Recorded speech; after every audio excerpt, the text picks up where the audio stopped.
Good morning, everybody. Or good morning, Japan, at least. Good afternoon in America. How's everybody? Doing okay? Whoa! Let me put my socks on. I'm going to be doing that for a second while you guys filter into the chat. Yeah? Sorry I'm a bit late. I meant to be on time, but of course, I went to bed really late. I slept in a lot on Sunday, which is y'all's today, but my yesterday. So my yesterday was Sunday. So that night, the night before tonight, I actually slept in a ton. I went to bed at like 8 or 9 or 10, I forget. But I know when I woke up right around 11 a.m. And because I slept so much, it kind of messed up my sleeping schedule a bit. And I woke up at like 2-ish. No, I went to bed at like 2-ish. I can't even talk. But yes, hello. Let me put on my socks real quick. I'll do that, so that's what I'm doing. We're just gonna chill for a bit. First day of the week. Happy Monday, everybody.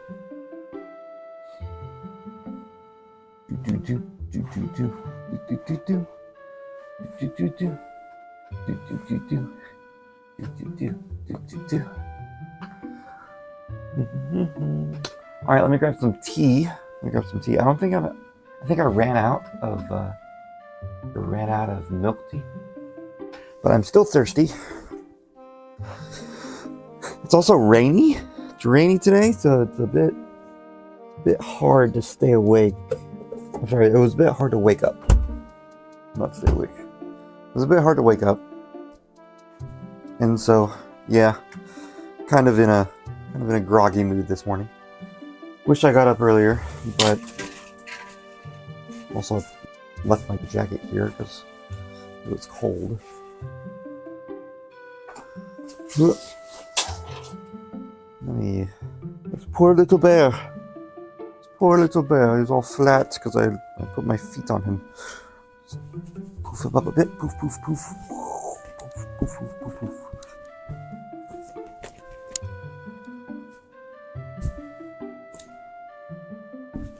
There we go. And then in here. Cute little bear. And also, I got this. Gotta poof him up. Oops.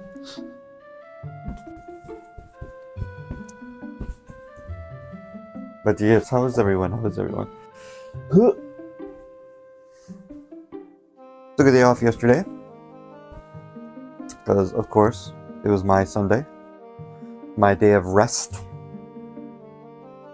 Woke up this morning, I'm feeling pretty good. Where did I put my drink? There it is. Feeling pretty good. Feeling alright. Just I was a bit tired. And hungry. I have the habit of waking up, going to Family Mart, getting a big breakfast, all that jazz, but alas, here I am. And with this black thing, this black blanket, it's blooming out my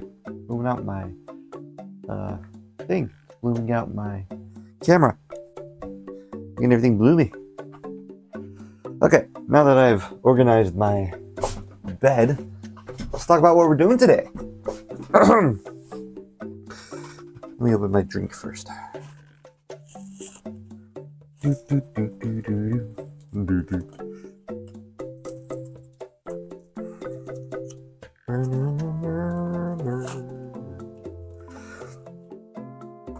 Alright, so the tea of today is the rooibos tea. It's decaffeinated, which is not good for me waking up, but good for me going to bed, I guess. I almost spilled it on my lap. No one's here yet, but the show must go on. Alright, so let me pull some stuff up.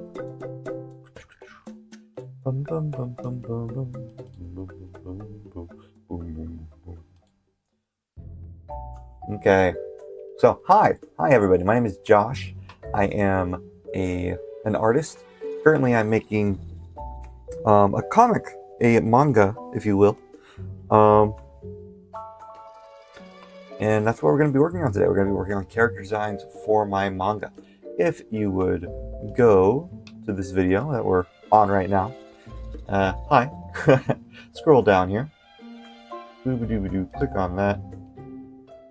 I actually need to edit a little bit of this. No, I think that's fine. Anyway, you gotta click on viablemanga.com and I'll show you exactly where we're going. We are going to talk about how this is a copyleft manga. The manga is copyleft, which means that all you need to do in order to copy, distribute, or make derivatives of my work is include this in your description or anything of any sort. Like if you make like a t-shirt or something, or a pillowcase or a plushie, you just need to include this in your like your tags or something. Just include that somewhere, and then include that somewhere on your product, and then you can sell it. You can make money off of it, which is really cool. And also you gotta make sure that your derivative is copyleft as well. That's a big caveat. A lot of people wouldn't, not a lot of people, a lot of corporations don't like that caveat, and so they're probably not going to do anything with it. But yes, people are allowed to freely distribute and modify and make money off of my work and whatever work you make based on my work. So Josh, how do you make money? How do you make money off your comic? Well, I would recommend doing things through production rather than distribution. Make money through something called a Kickstarter or a GoFundMe or a fundraiser, which is the site that I'm using, Fundraiser. But yes, if you make a fan art of Lucy, which is this little girl on the bottom right there, if you make a fan art of her eating an apple, this one. If you make fan art of Lucy eating an apple, you would include my copyleft information, which is there. You would include your copyleft information. And this source doesn't have to be the image URL specifically. It can be your Patreon. It can be hidden under a paywall.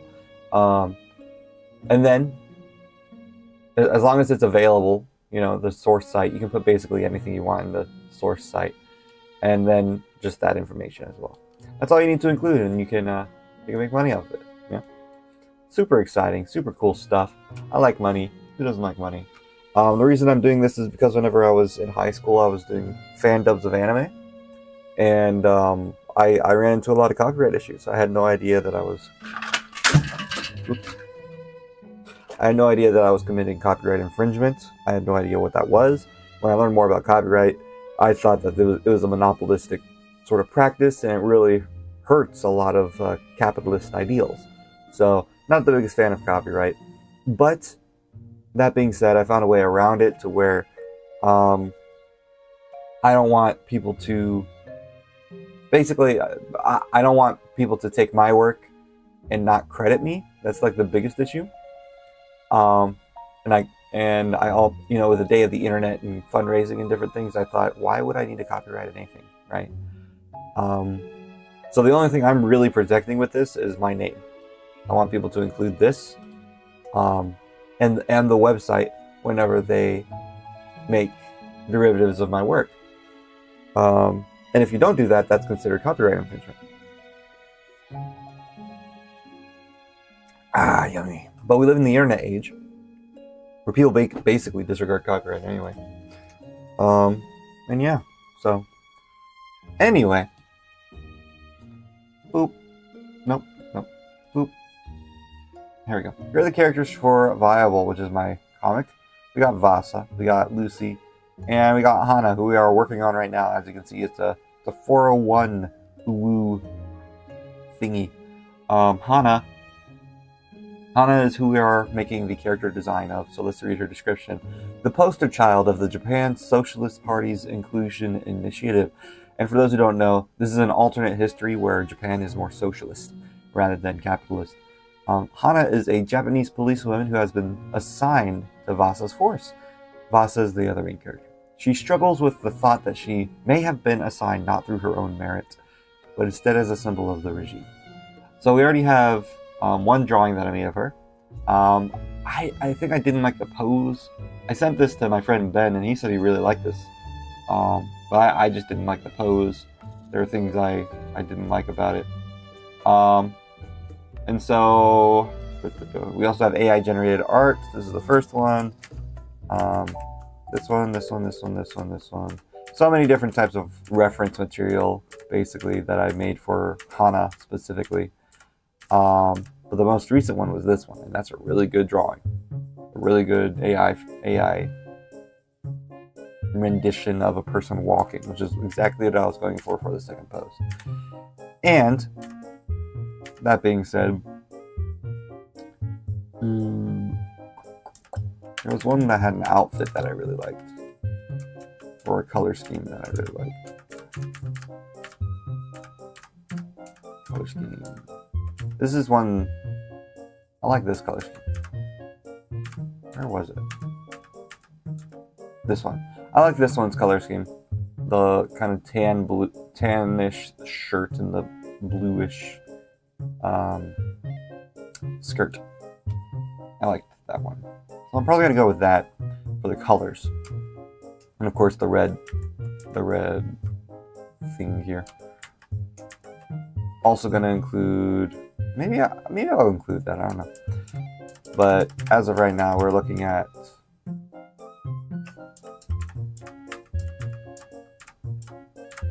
this one. So I'm gonna bring this one. These are all open in Chrome tabs. So I'm gonna bring this one next to this. I'm gonna bring this one, of course, next to this as well. So we got this, and this. I think the last one I liked was this one. I like this one. Move that. Move that over here, I think. Yeah. And then there's one with a ponytail. They all have ponytails, but I liked one specifically with a ponytail. Like a design-based one. But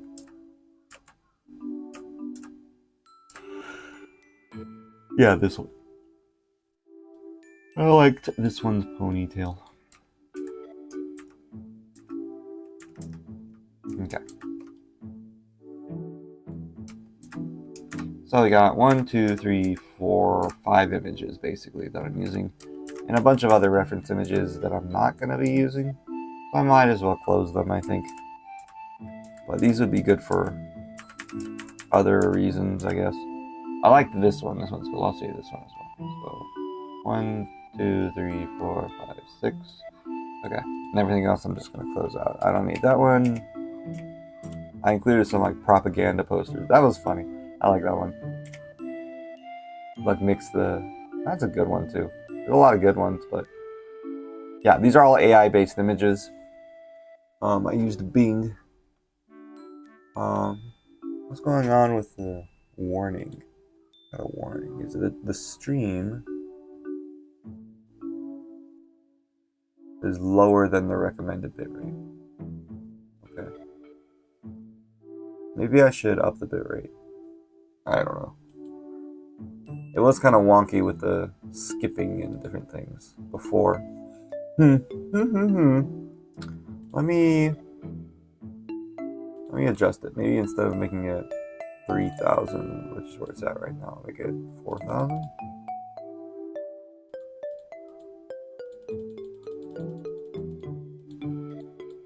Okay. Supply. That might fix the warning there. I gotta select the stream. There we go. What's the recommended bit rate, YouTube? Ugh. Recommended bit rate.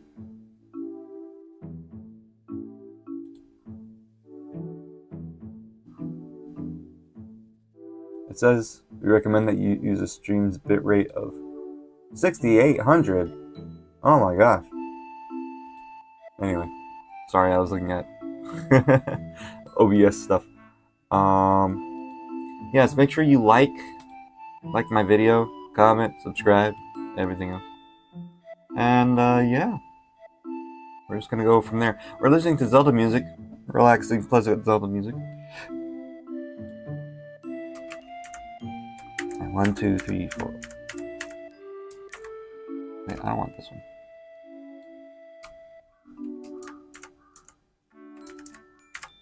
So I'm gonna close this. I'm gonna keep this one. Close that. I like the communist poster ones. Those are pretty good. Yeah. Like a mix of communist poster and a Japanese.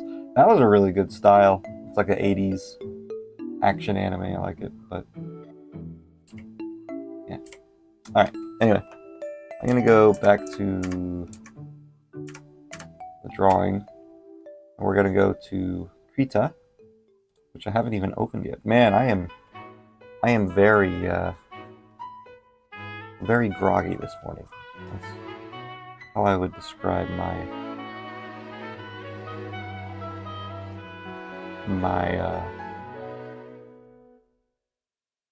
current state.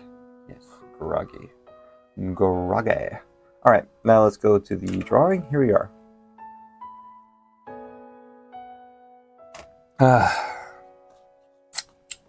Drawing time. Whee! I gotta make sure that my drawing tablet works, because there was a case before where, you know, I spent like 30 minutes trying to make it work. Seems to work all right. Let's see. Yeah, it's working. Oop. Okay. So one thing I thought was really good about the concept art was that her eyes were really nice. I liked how those eyes are. Not so much the face, like the mouth looks kind of weird, but the eyes I really liked. The hair looked really sketchy. Yeah, I was just sketching it in. But right now, so her eyes look like here. I mean, they look more three-dimensional here, which is what I like. But I don't know. What do you guys think?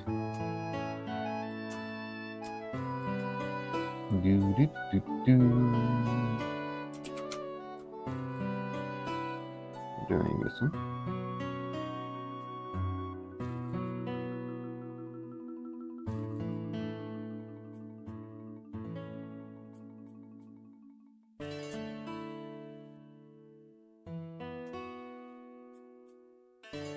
Man, those birds are squawking over there.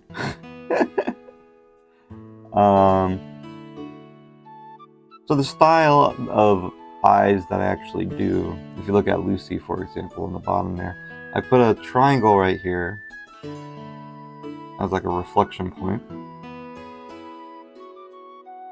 I put a circle right here.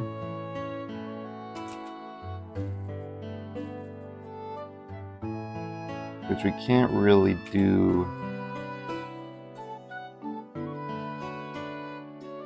This would actually mix in with a little bit of white that's already in the eye.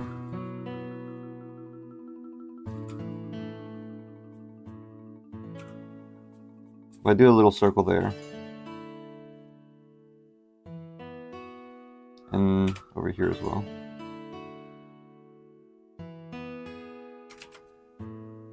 And it actually cuts out a bit of this eye.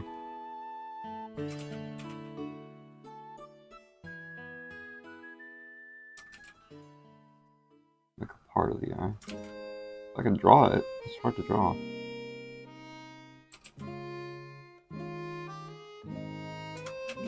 Hard to draw a circle.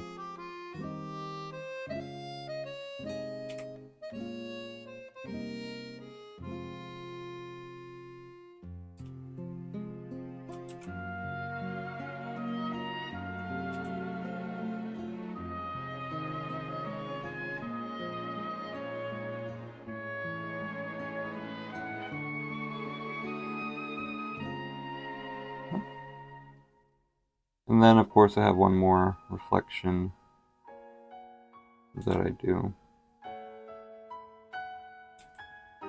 in the eyes.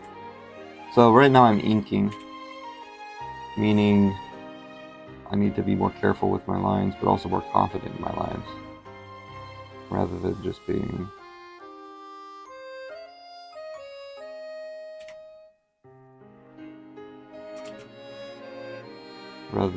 being all sketchy like I was with the other drawing. And I usually give one more circle up here as well, so just in the eye.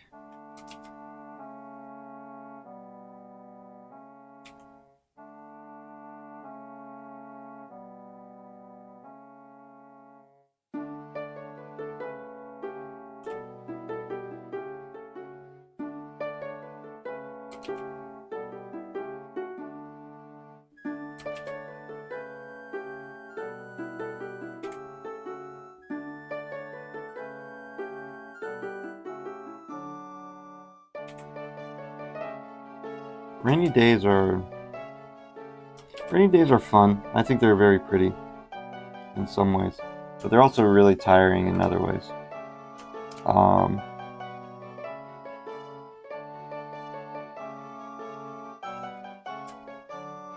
Right.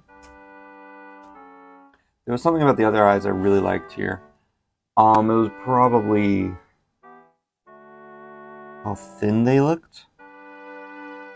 Maybe it was the shape of them. I don't know. If I take this,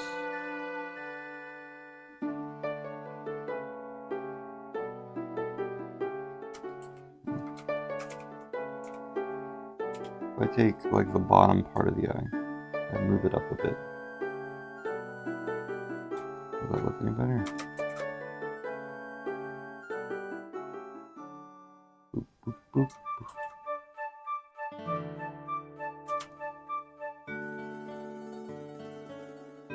Maybe a little bit.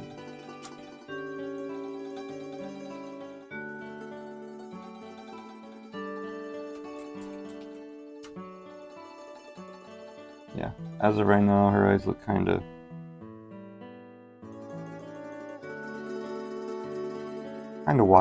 wider.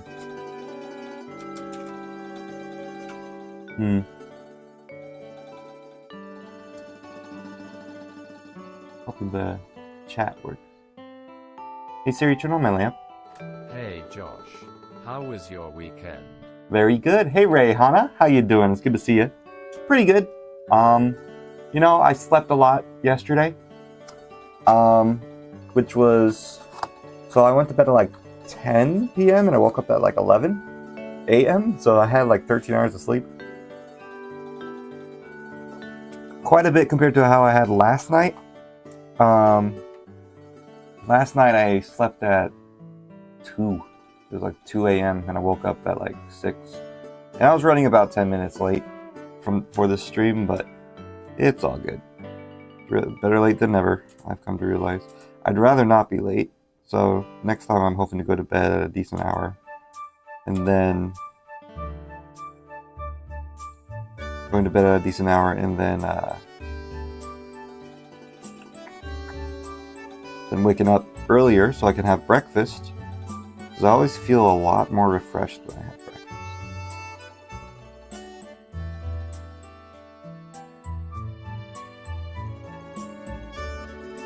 But yes, we are working on eyes. I was saying before that I like the previous drawing's eyes a little more. I think that they look more unique, while this one looks kind of more generic. But I could be wrong. What do you think?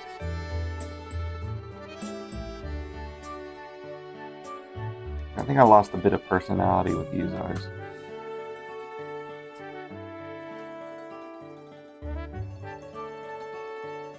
I could be wrong though. They might just look better. I think they're drawn better, these ones that I'm doing right now. But I don't know, I feel like with the other drawing she had a bit more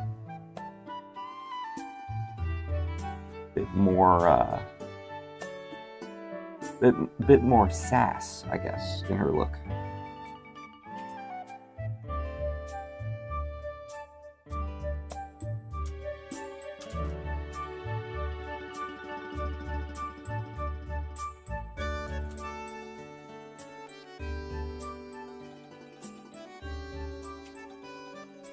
But yeah, weekend-wise, it was pretty good. I went to church, you know. Met up with my church fellas and ladies. Didn't meet that cute church girl who went there that 1 week, wasn't there again. She hadn't shown up the past 2 weeks, so you know, maybe she found a different church. I don't know. But it's alright. I have time to find a girlfriend. Don't need to be in a rush for that, you know.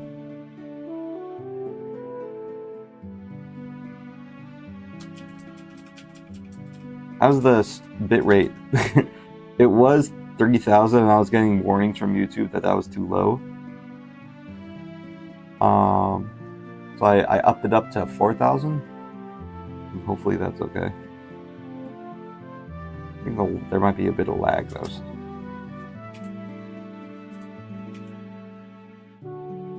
It's fine, Ian. Okay, that's good. Man, am I hungry though. My tummy is making the rumblies. I wonder if Uber Eats delivers this early. Because if so, I might get something to eat. It's raining right now in Japan. It's a wet today. It's like a storm's day. So. Also, I didn't wake up early enough to go get food from Family Mart myself, so...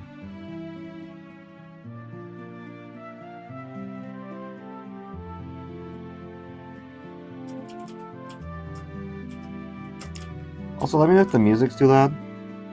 Also, I guess it's technically because it was Saturday, y'all's Friday. I had a lot of fun doing the Get Her Love stream. That was really fun.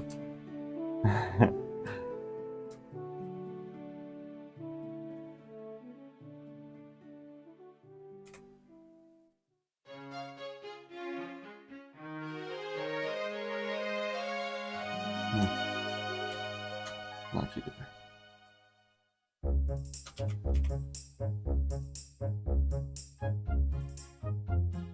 It's not too loud. Good, good, good. Burp, burp, burp, burp. Anyway, how's your weekend, Rihanna? The stream was fun, yeah. Yeah. Nice to switch things up. Yeah. I'm gonna continue next Saturday, y'all's Friday. And go from there as well.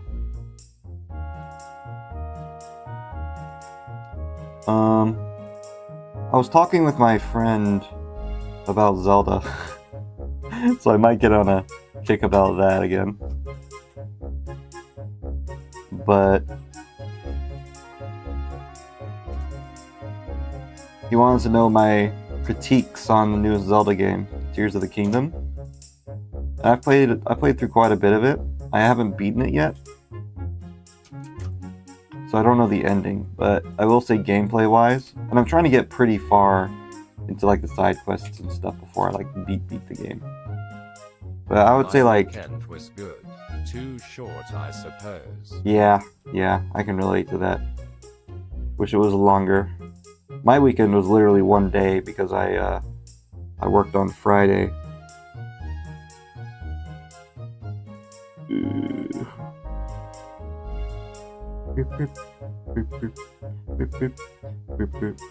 But my critiques with for Tears of the Kingdom. The biggest one being that even though they included dungeons in the newest game, let me think. Even though they included dungeons in the newest game, they weren't really like the dungeons of old Zelda, you know? They, in fact, I found them pretty formulaic and boring compared to older dungeons in Zelda. The basic idea of these newer dungeons were find the thing, you know, find the 5 things, and then you're done. Fight the boss at the end. You beat the dungeon.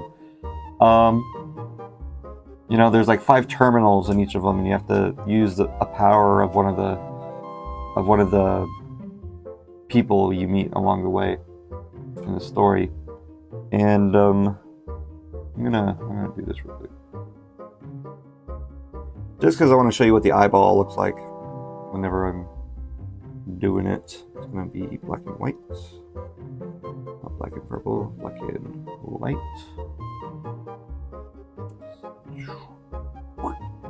Yeah, it's gonna be like in the middle.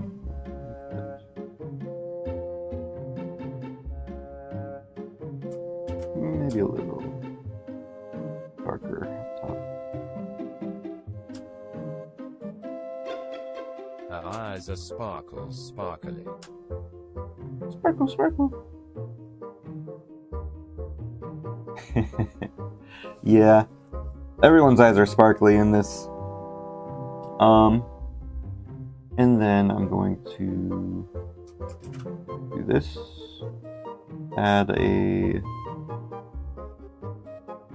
I'm gonna group this. Wrong one. Group. Click thing group. And that should let me color it if I wanted to. Let's see if we can do brown. Oh wait, I gotta filter this. Filter artistic halftone. There we go.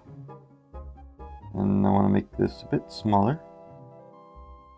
I don't want them to be dots. I want them to be not lines, ellipses.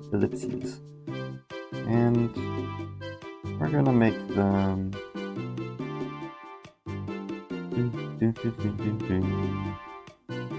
a little.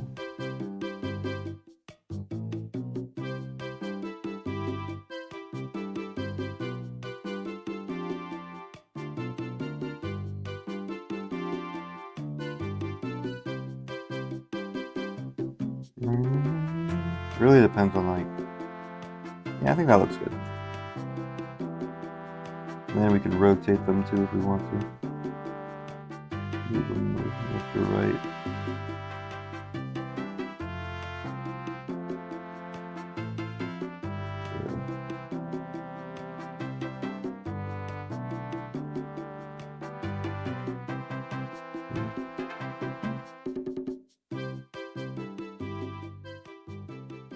Yeah, I think that'll work. Looky. And then let's see if this will work if I color it brown. Nope. Trying to figure out if I can do that. I was hoping I could. That would be cool.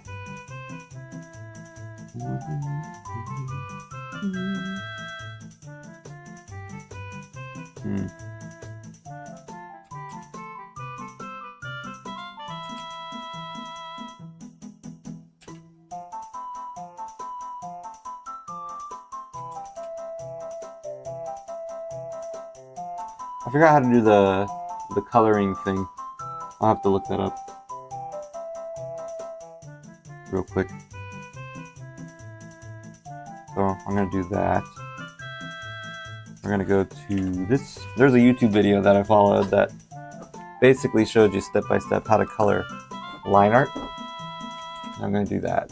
What am I looking for? YouTube. Color line art. Read how to color line art. That was it. That's the video. It was a really good tutorial. Which I like tutorials of.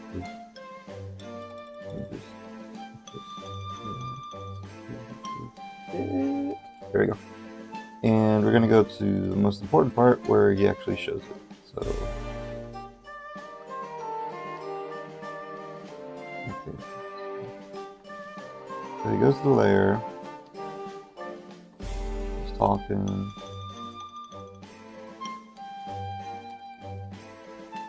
And shows the layer. He right clicks, group.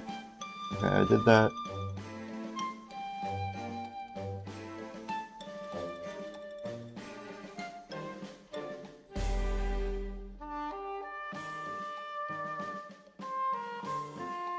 And his just works when he does that. Okay.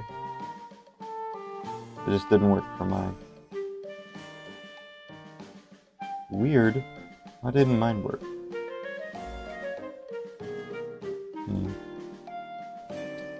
It may be because I made it black and white rather than black and transparent. So I'm gonna try making it black and transparent first. That's actually probably the issue, thinking about it. So I'm gonna go back, close this. Okay. Let's fix that.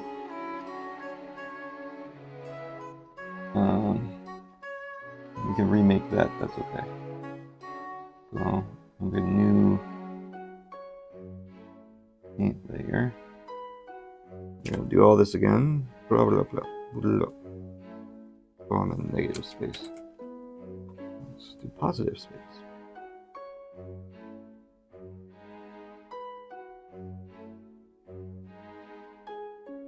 Very sparkly eyes. She has special eyes. There was this funny advertisement that I used in one of my animation during the Flipnote Studio days, where this guy had special eyes. It was one of the funnier animations. It was based on a commercial, and it was like, "Sir, your eye prescription came in," and it's like, "You sure it's my prescription and that it was this cheap? I have special eyes." It's like, "Sir, look," and it was like, "My gosh, my brand." So I think it was like a service for cheap wholesale eye prescription brands or whatever for contact lenses, and it was really funny. So I made an animation of it a while ago. Probably still don't have it. Even if I did have it, I probably can't upload it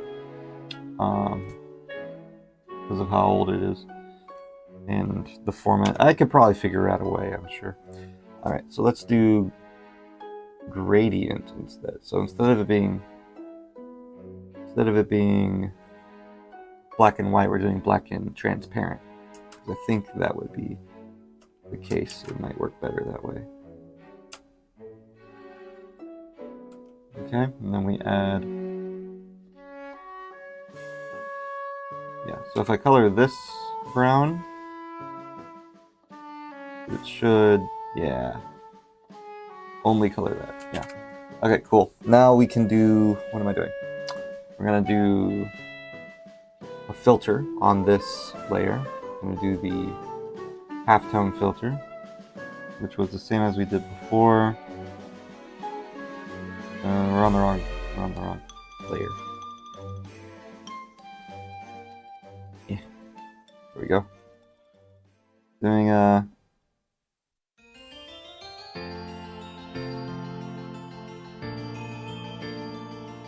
okay, that's not working.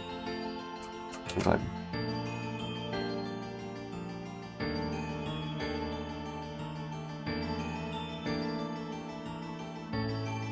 Filter.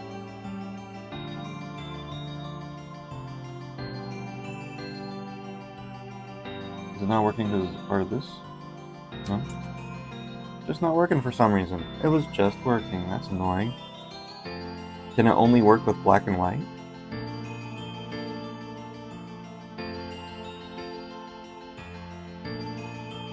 Because if that's the case, that'll be annoying.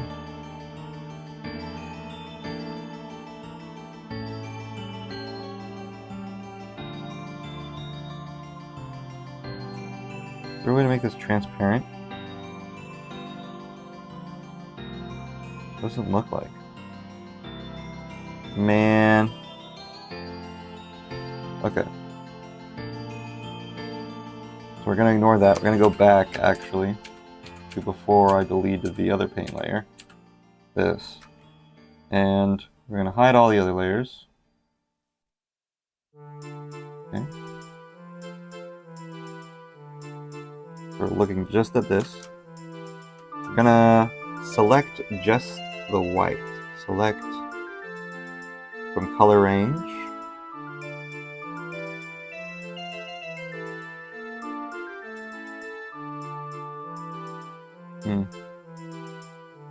Maybe I can do this. Just select. Nope, that's not what I'm looking for. There's a color one. This one. And then I click on the white. And then I just delete it. And also this one. And also, I'm gonna go at pixel by pixel. This one. That should be enough. If I do that. Okay, so now that's transparent, I assume. Instead of white. And now if I do it, it should just work now. Yep. Really weird how that works, huh? So now I could do a layer where it's black and brown. So I'm going to do black here. And I'm going to go brown to black. Yeah, I can make your eyes. I can make your eyes darker. See, that's kind of what I was going for before. Trying to make it to where I can add some color, you know, like that. And do the cool shading sort of things. So I can still do color, but yeah. So that was kind of my idea before. Doing the shading like Mayfa Lee, like I was doing before. And still have the color there shaded in.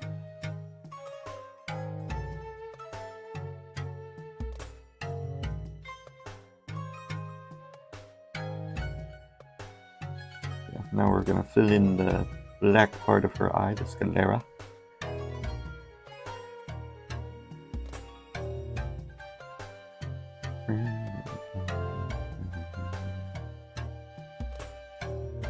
Erase this part.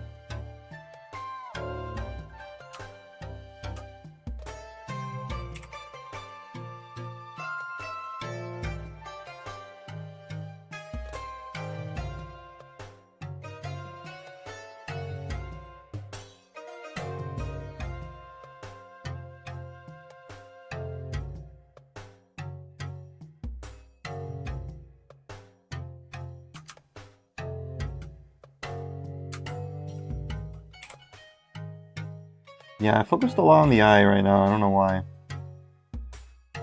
But it's all good. Sparkly eyes. Alright, cool.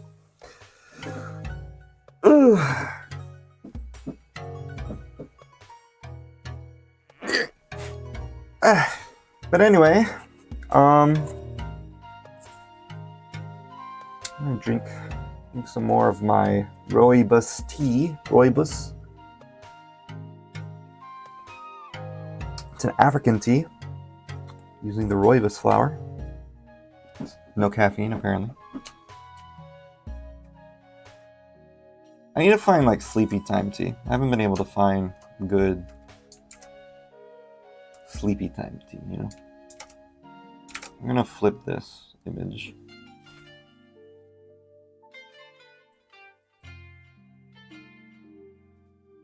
Well, I guess I can't.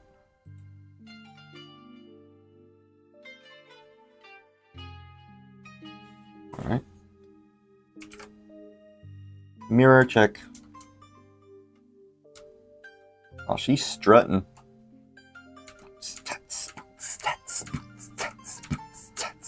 Looking good.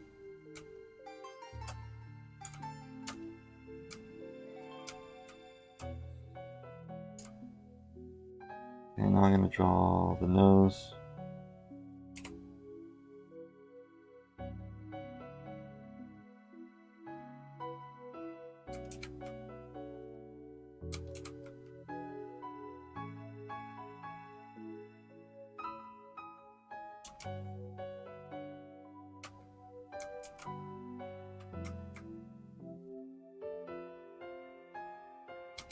Let me look at the other references, the other AI references, to see how they did the noses.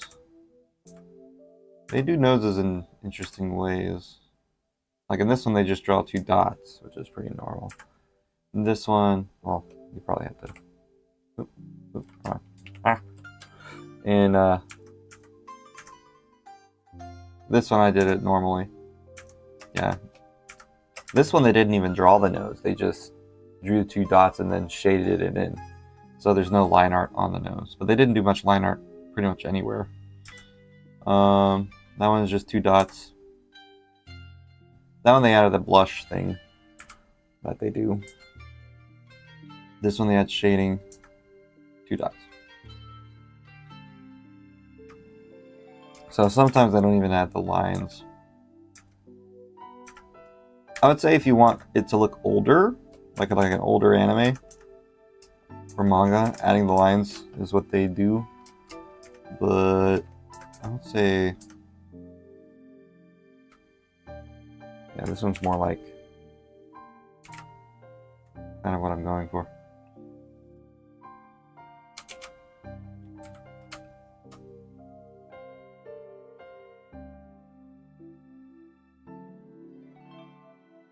Like if you look at Lucy, for example, he has like a button nose.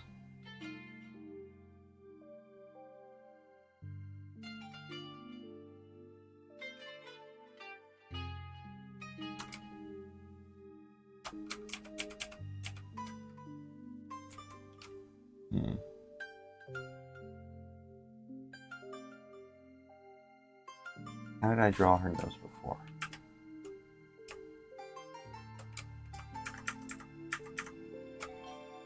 I just kind of drew it pretty long, yeah. I'll try to draw it in a similar way to how I drew it before.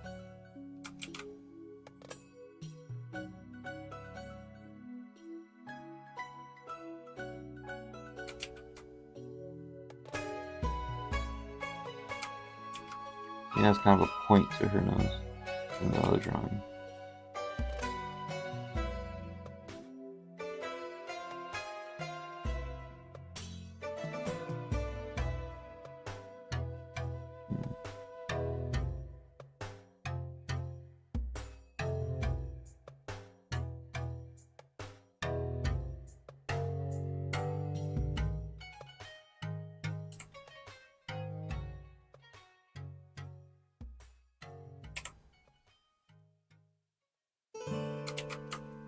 This is giving me much more old anime vibes. There was one show that me and my friend Mitch, we were watching called, I think it was The Legend of Lotus War or something. This is definitely giving me those vibes with this nose.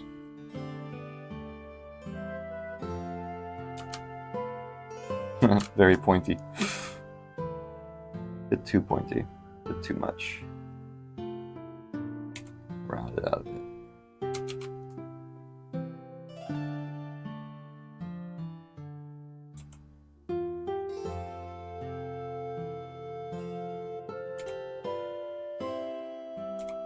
And of course, noses are hard. They're hard to draw, realistically or otherwise.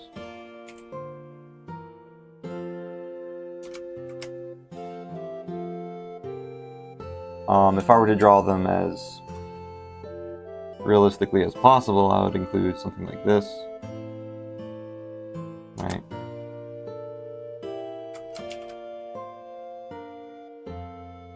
Yeah.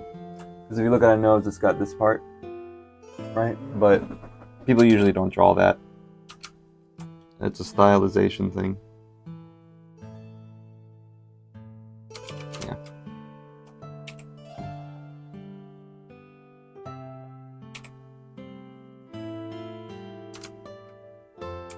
Yeah. Noses are hard to draw. I'll just leave it at that. Okay, so I'm gonna adjust this rough sketch. Ooh, didn't mean to hide it. I'm gonna adjust this rough sketch to be more like how I'm drawing it. It's a little off when it comes to the drawing here.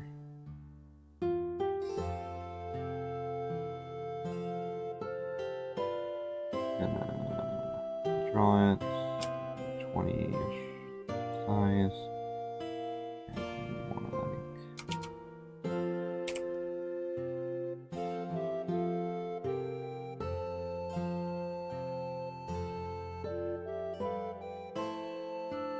like that. Maybe more.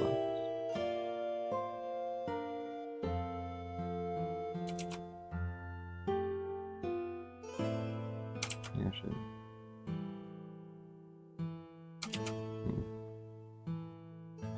Of course, you got to think in 3 dimensions when you're drawing. And oftentimes, whenever I draw the eyes and the face and everything, I actually go back and redraw the head. And then I have to adjust everything. So, not the most efficient way of doing things, but yes, it is currently around 7:20-ish, or actually 7:10-ish. My phone's fast, I forgot. Yes, it's around 7:10-ish, and I will be leaving around 8:20, 8:30-ish. So we have another,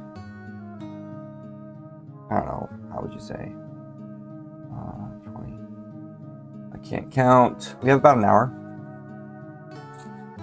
and maybe 5 minutes. And I haven't really done much. I finished the eyes, I guess. Oh, I forgot. Almost finished the eyes.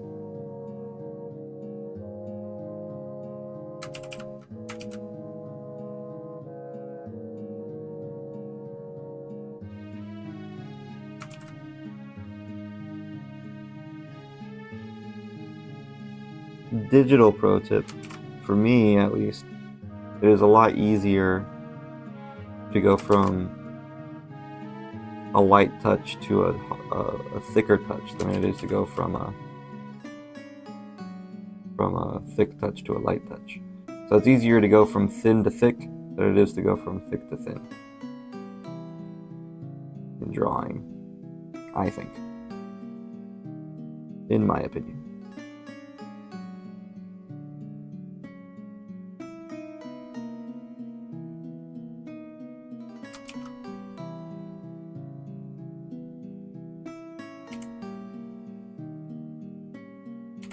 I need to separate them out more.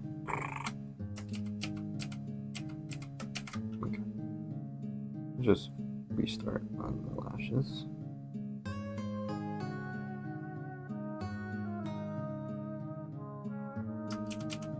That reminds me of the SpongeBob quote.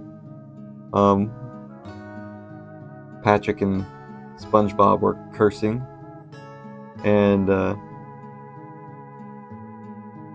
of course, they weren't really cursing. They were saying, like, animal noises or whatever. But one of the jokes was, like, maybe he'll give us 30 lashes, because Mr. Krabs told him to wait there while he decides their punishment. And then Patrick thought of it, and he was like, yeah. And in his imagination was him with a bunch of eyelashes. Like, that was a joke I didn't get as a kid, but it makes me laugh now.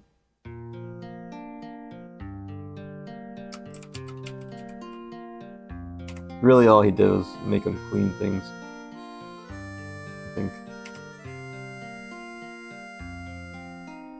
for their vulgarity. Tears of joy.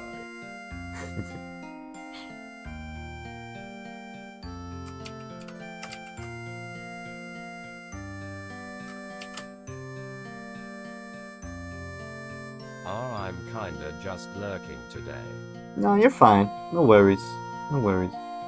Caleb is also usually just a lurker. He'll interact sometimes though, which is fine. It's a chill stream. Mostly just working on eyeballs apparently.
Let me think. Think of some funny stories. Yeah, I was talking about Zelda a little earlier ago. And the new Wild games are much less linear than, like, gameplay-wise than, and story-wise than the old Zelda titles. And so it makes a lot of sense that the story and everything would reflect that. So Breath of the Wild was a very bare bones game in regards to the story. Yeah, it had one, but you kind of had to go out of your way to find them, and they had these things called memories that you had to discover. And so you learned it through context clues and story, world building, and different things. And the only other like story they had was with the people of the different tribes that you had to go and basically have their ancestors that used.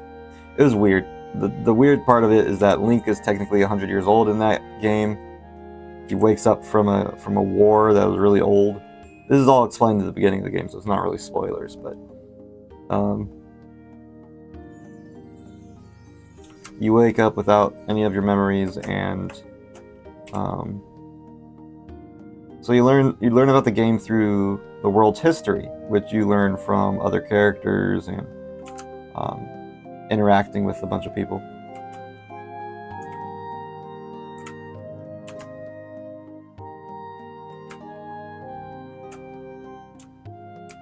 Okay. Yeah. So, like I was saying before with this, sometimes I redraw the head after I've drawn the face, and this is kind of a case where I want to do that again. Yeah. I want to make it much thinner. So, what I'm actually going to do, I said actually twice, but what I'm actually going to do, I'm gonna squish it. Meow.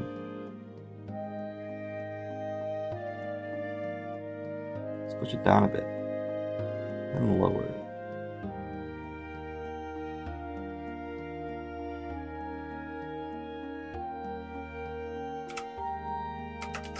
And then I'm going to grab both of these actually.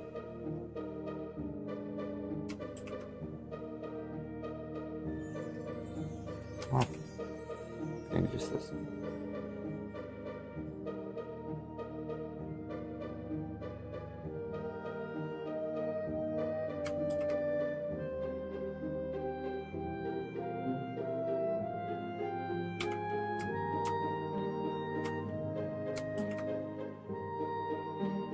How am I supposed to do this if it's so blurry?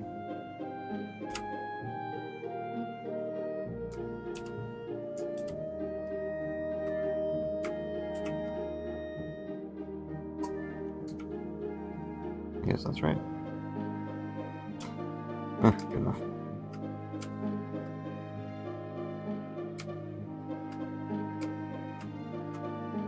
But of course, I think that this one, I don't think I...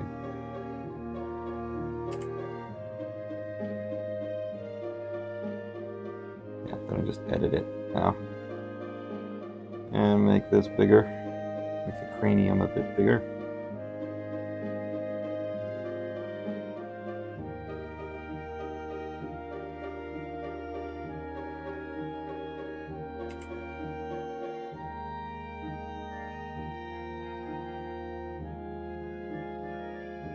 Yeah.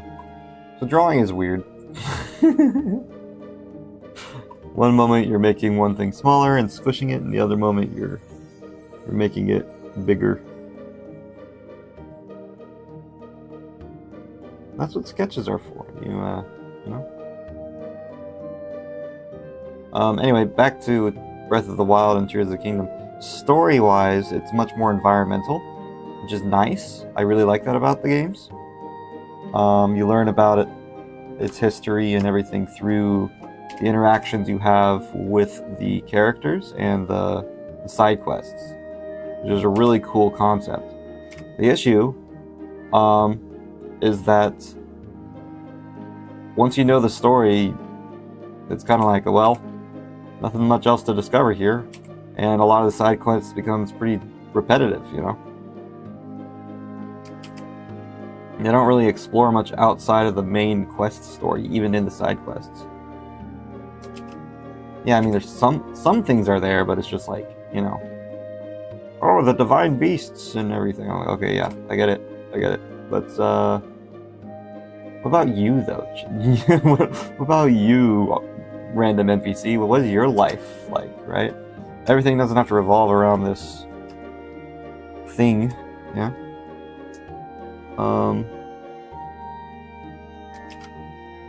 I'm curious. That's why I really like Majora's Mask, because yes, their fate was tied to the moon and different things, but they were more concerned about their deaths and like passing on legacies and different things. And they wouldn't reference the moon directly with every sentence that they make. It's like, yes, I understand that the Earth is dying, right? The Earth is going to explode, but you know, the main concern is not that, it's their death in their side quests, right? So that's what made Majora's Mask's more compelling, story-wise. They tackled themes while in Breath of the Wild, they were all mostly just fluff. And they weren't even that good side quests. It was like, they had a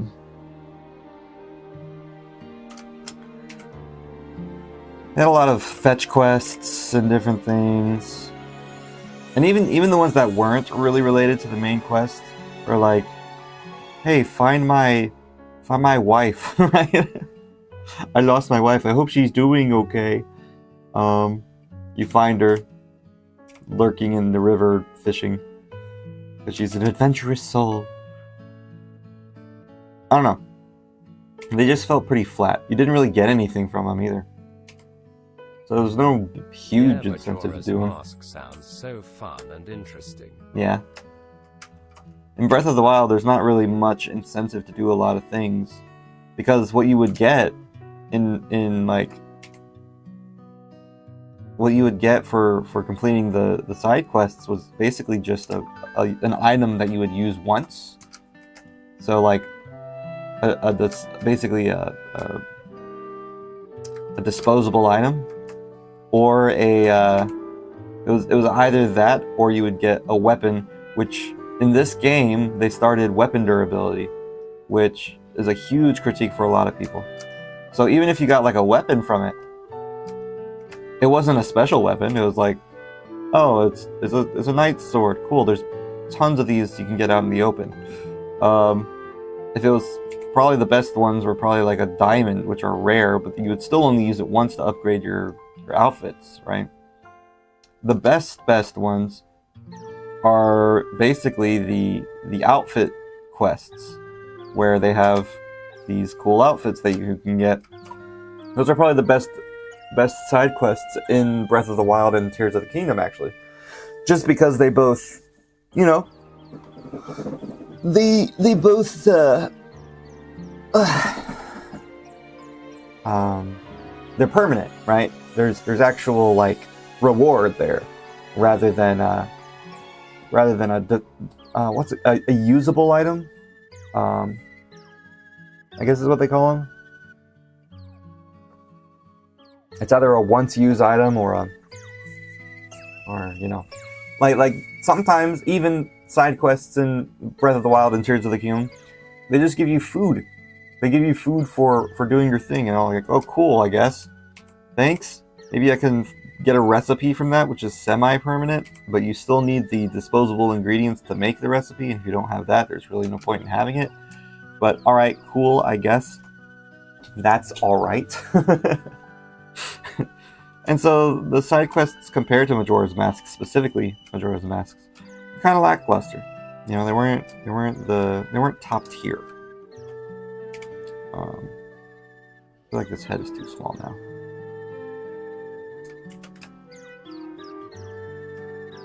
Now the face is too small.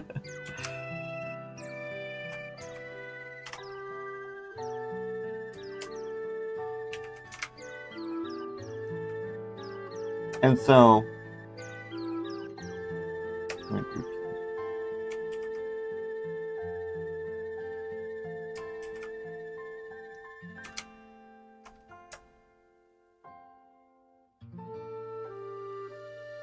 probably one of my favorite things about Zelda, the side quests, were kind of just okay. I mean, it's such a grander scope of video games. Like Breath of the Wild had a huge world, bigger than any of the other worlds before, and so they were trying so much. They had like no loading times between different areas and different things. Really cool. And it didn't suffer from the same thing that Ocarina of Time did with their empty landscapes. There's nothing in those. There was basically nothing to do in the overworld, right? Whenever you were riding Epona, it was kind of empty outside of the enemies that would show up at night. In the old games, and that was due to hardware limitations. But in Breath of the Wild, there's so much to do. People with ADHD or ADD are like, they're like, ooh, shiny thing, and they immediately go over there and they get it. So there's a lot to do in Breath of the Wild and Tears of the Kingdom.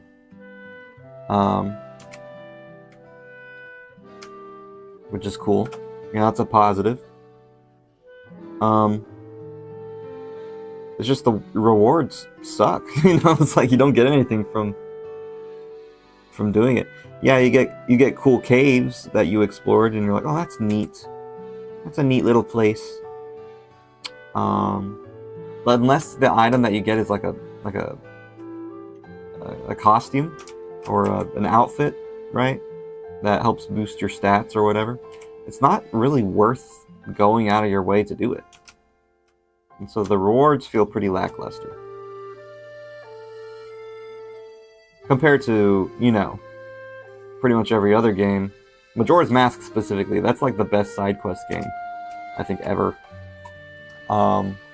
If you do a side quest in Majora's Mask, you win a mask. Like you get a cool mask. Sometimes the masks don't do anything, but the masks can be then used for other side quests if they don't do anything. And if they do something, then, you know, it's a transformation mask or something, which is really cool. There's this mask that lets you walk around, and little chicks will follow you at the farm, and they'll turn into chickens, which is really cool. And that's that's just one side quest. And that entire side quest is about a guy who is depressed that he you won't be able to see those little chicks grow into chickens. And so you have these chicks follow you around using something called the Bremen's mask, where you play a song while marching, and the chicks will march with you. You gather up all the chicks, and when you get all the chicks marching behind you, like a bunch of ducks behind you, they turn into chickens. They like grow up. It's like a fast aging thing for chickens, apparently. And so you let him have his dream of being able to see the chickens grow up before he dies. It's a very wholesome, kind of sad thing. That was his dream. You know, the earth is falling. What's your main concern? Oh, I don't get to see my chickens grow up. Oh. Okay. I guess I can pull some bullcrap and make it to where those chickens grow up. So yeah, it's a fun little side quest that's just like really neat and cute, and you get the bunny hood from that, and the bunny hood that's where the kind of the side quest masks end, because the bunny hood lets you run really fast, and it's a really good thing to have when you're in dungeons. That's what was important to him long. Exactly, yeah.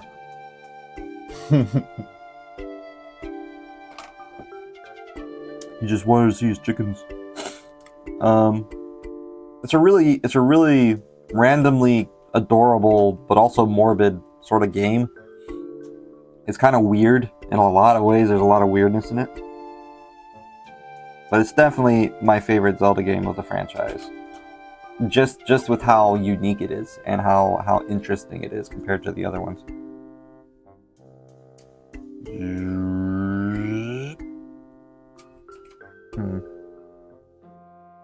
Smearing on off. Okay.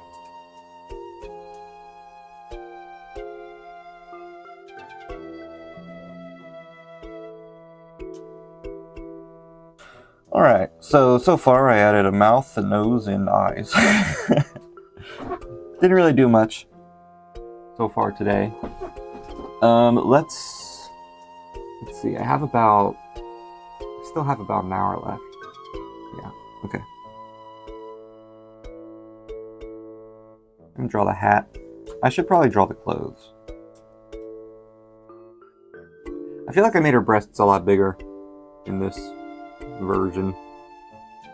Maybe I should make them smaller. Or maybe it's just that the head is small. Is the head too small in this one? Let me see. I think the head's too small. Yeah, in that one, her head seems much bigger. Let's see if I zoom out a little bit. Yeah, the head seems quite a bit bigger in the left picture than it does in the right, compared to the body. So I'm gonna grow the head, I think. I was just thinking those are some big boobies, but nah, it's just she has a small head. And also maybe big boobies, but I don't know. I'm gonna do all of these. I'm gonna group that. I'm gonna take this, just the head, make it bigger. The only downside about scaling in scaling things you've already like inked is that whatever you scale, basically. Did I scale everything? Yeah. Felt like I didn't. The only downside of it is that it becomes lower quality because you're basically it's not a vector image. It's a raster image, so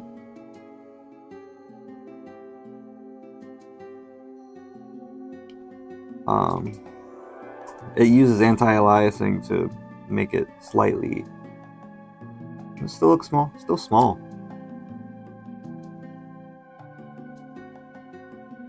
Okay, that might be a little too big. Maybe a little bit.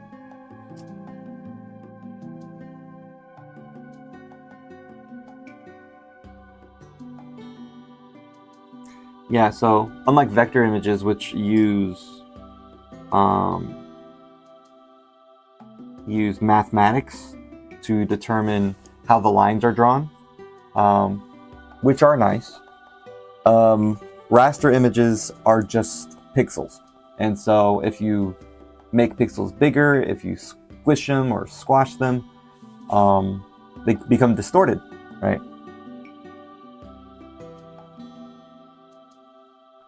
The main issue with vector images, vector drawing, is that it's really hard to do very detailed work with them because, again, they're mathematic images. For example, I couldn't do the shading in my drawing by being all loosey-goosey with it. I would have to figure out other alternate ways of doing that.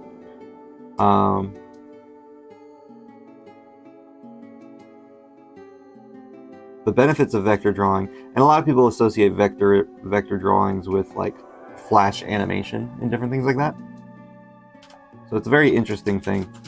I like vector drawings, not drawings. I like using vector more, though it takes a lot longer because you can adjust the lines specifically, which is pretty cool.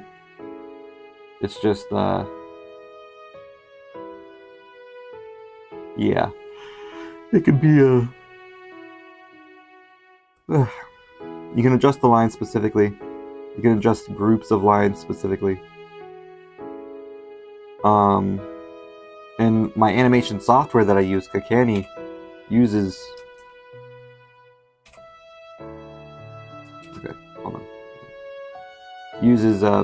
vectors to do their auto in-betweens and stuff. And so there's a lot of benefits to vector images.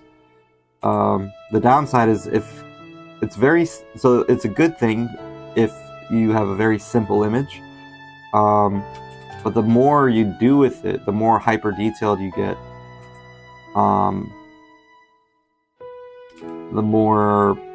the bigger the file becomes.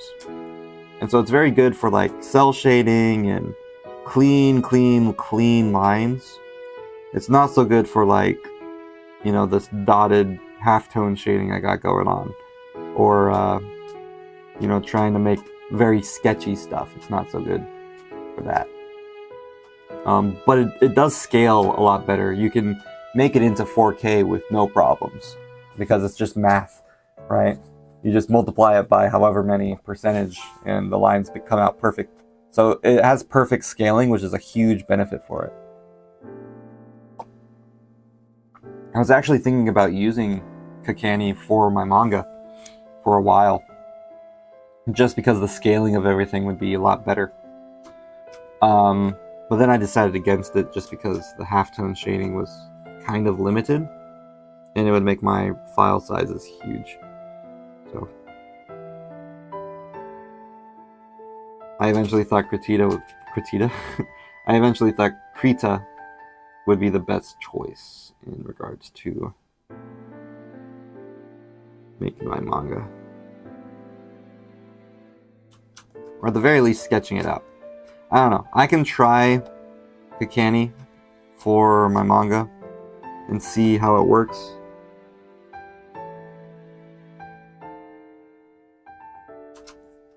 If it looks good, I'll do it, but yeah. Cool thing, it's just that the vector drawings are what's really cool about it. You can make it, it's like using Illustrator instead of Photoshop, right? So yeah, vectors are usually used. Let me double this.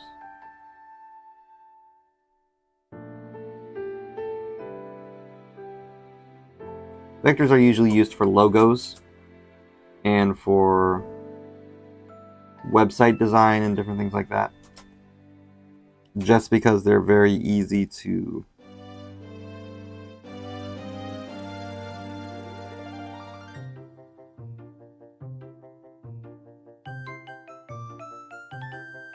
they're very clean looking, right? And it's kind of like the difference between digital and cell animation. Digital animation is very clean looking, and so it loses some of that, that authenticity. It loses some of that touch of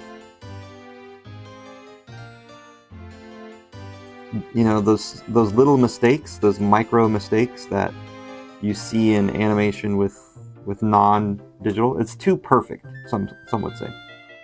And they don't like the look of it because of it. It's too clean.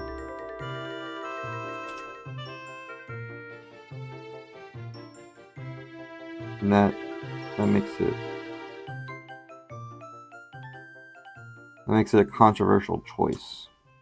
Like if you look at this, right? These are just pixels. You can zoom in, you can see the pixels. They go chicka chicka chicka chicka chicka, right? They go in and out. And this brush was intentionally made to look more like an ink pen, right? So you can see the little imperfections in the line.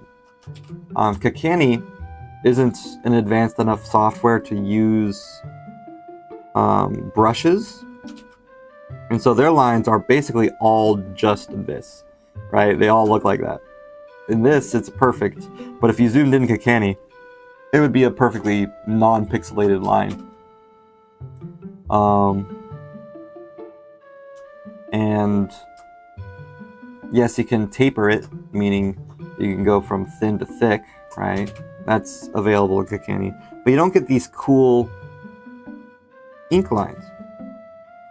So that's my biggest critique of Kakani. I know it's possible to do these cool ink lines in other programs like Illustrator that also use vector graphics. They just haven't updated it to where they do it, or you can install your own ink, you can't install your own lines, and you have to replace it in Illustrator itself. They gotta like download it as an Illustrator file, open up Illustrator, and then change the lines to be ink lines or whatever instead, which is just a hassle. It'd be much better to do it in software. But yeah, anyway.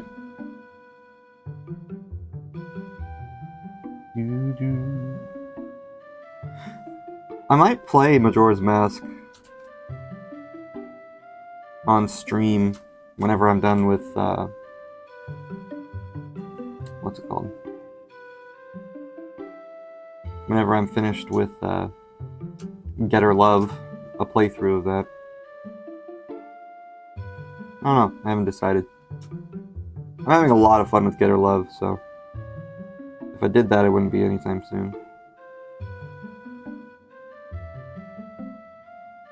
Maybe in the relatively far future. I don't know, thinking about it, there's only going to be like 52 total Fun Friday streams in between, you know, every year. So some video games take a long time to complete, you know?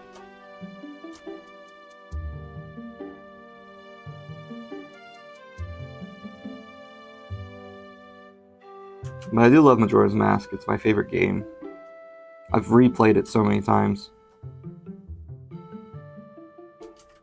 That's one thing I'll say about physical copies that I hardly ever do with digital, is I always replay the physical copies. When I'm bored, I'm like, oh, I had fun with this when I was a kid. I haven't played it in a long time. Let's try it. I always replay digital copies. Very rarely do I go into my games folder in my computer and be like, oh, this was fun, and I replay it that way. I only usually play it once, outside of maybe Minecraft, whenever my friends want to play, right? If it's a multiplayer game, then maybe. But usually I only play it once.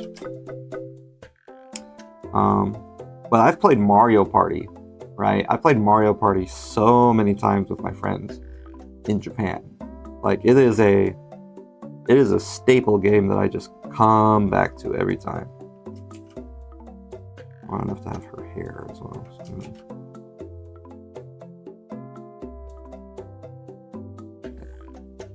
And then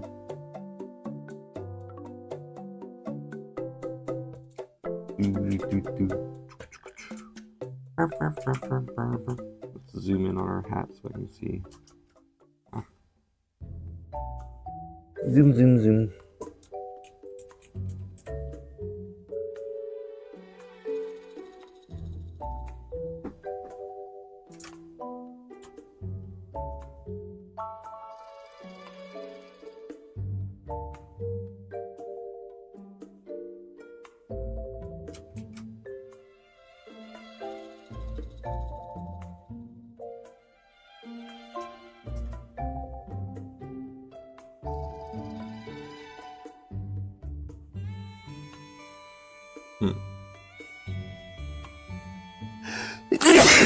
Felt that coming on. I'm gonna sneeze. Ugh.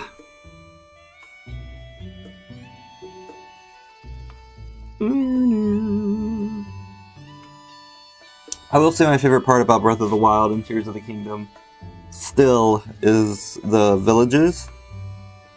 Like Sheikah Village and Ruto Village and all that. I like how they've changed as a result of the main story. That's cool.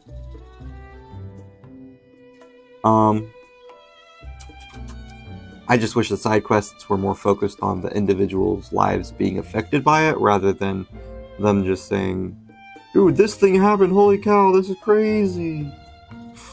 Anyway. Or they just completely ignore it sometimes too. Oh, my wife, she's out fishing, can you go find her? It's like, okay, cool, I guess. I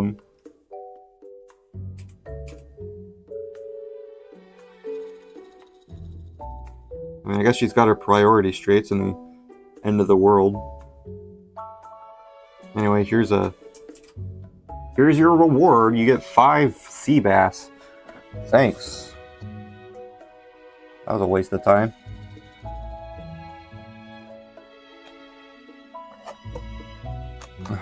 Hey man, can you catch this cool thing I've never seen before called a fairy? Yeah, just let me go to the Great Fairies Fountain real quick. Goes there, is coming back. Wow, it's really a fairy. Wow, that's amazing. Can I have it? Yeah, sure. Awesome, thanks. Here's food that I made. I like food. You like food? It's food. I want to repay you. Thanks. That was pointless. I would have preferred the fairy, but, you know. That's how I feel about the side quests of Breath of the Wild and Tears of the Kingdom.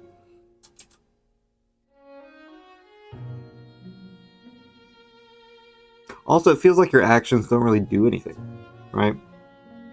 In Majora's Mask, again, when you do something, it's kind of like a permanent change. It's not permanent because when you lose the game or you if you die in the game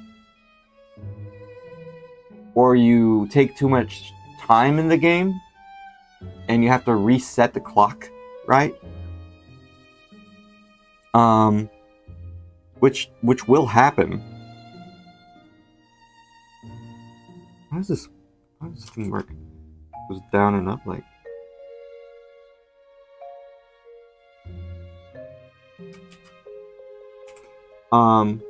Because Majora's Mask is literally it's got a time mechanic that a lot of people hate, but I loved, and it's basically you have 3 days to save the world, or else the moon will fall on it. The moon will crash down.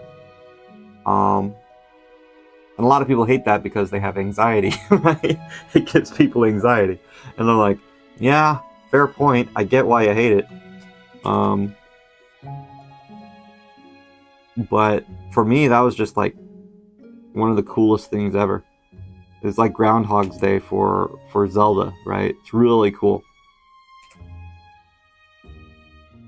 The day just restarts. And so whatever you do has an impact on the civilians there. And it makes you feel like whatever you do will continue, like they'll change their routines and different things based on what you did for them.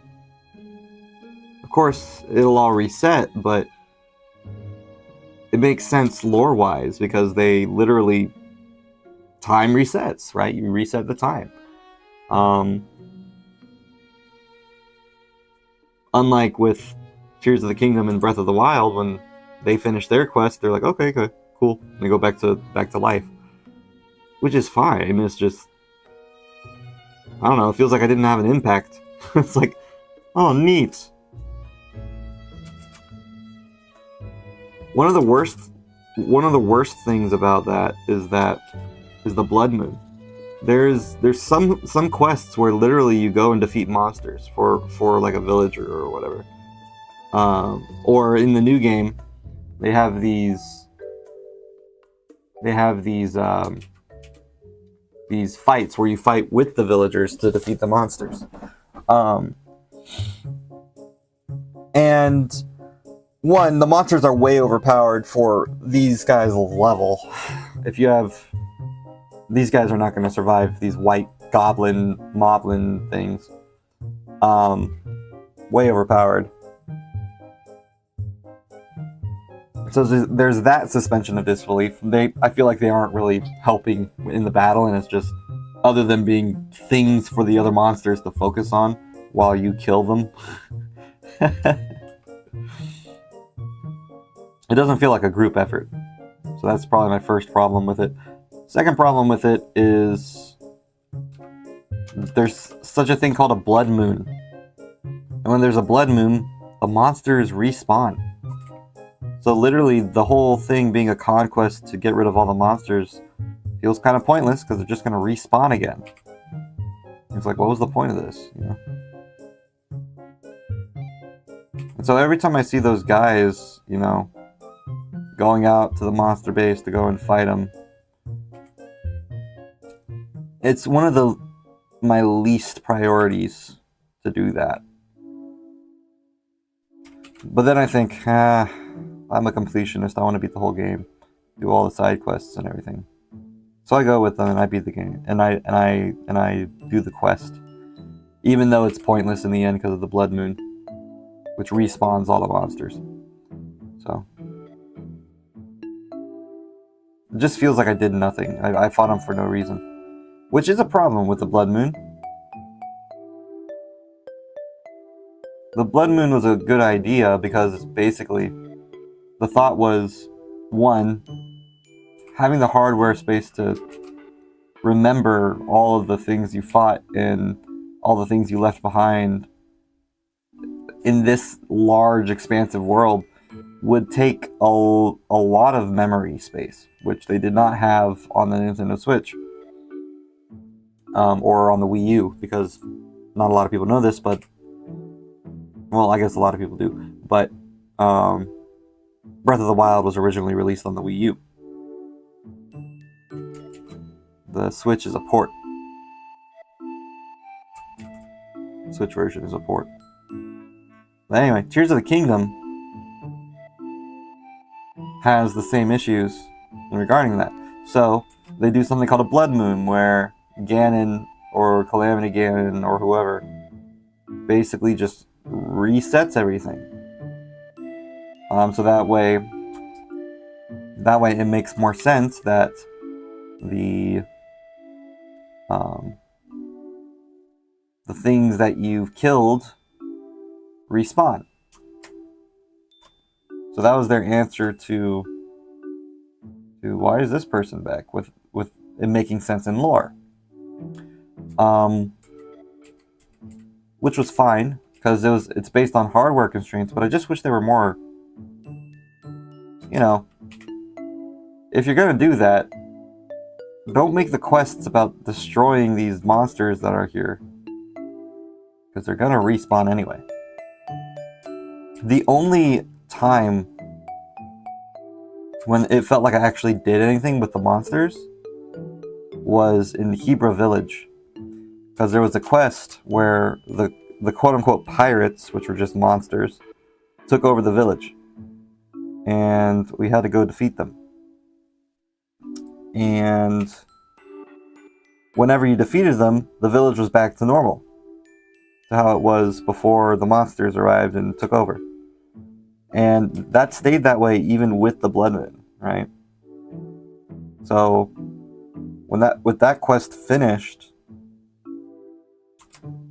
it felt like we actually had an impact on the game, on the story, which is great, really cool.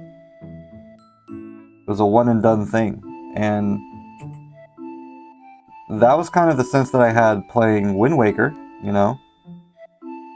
Whenever you beat something, you beat it. That was it. There's no takesies backsies, you know, you can't go back to... I mean, you can go back to explore the already finished area, which is fine, but you can't go and relive those experiences, right? You can't do a boss rush or a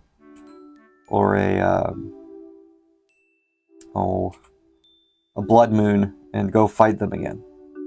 So that was like the only time in Tears of the Kingdom where I felt like my fighting these monsters had any impact on anything. Which is why, unlike my brother's a warrior type. He would rather go guns blazing than avoiding those situations. But it's why so many people avoid fighting monsters in Breath of the Wild and Tears of the Kingdom. Because there's nothing other than like the goblin parts that you get from it, maybe some treasure. But it's the same sort of treasure that you would get from doing side quests. So, or just going exploring. And so unless they're like completely in the way and there's nothing you can really do about it, and you have to fight them, you don't fight them. It's like there's no incentive to. They just respawn, so it's like, why should you?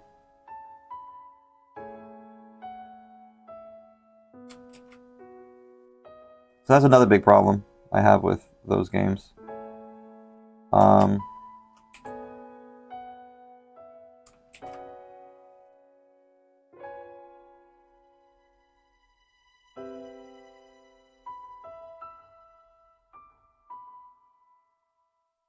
Monster fighting incentive is just not there.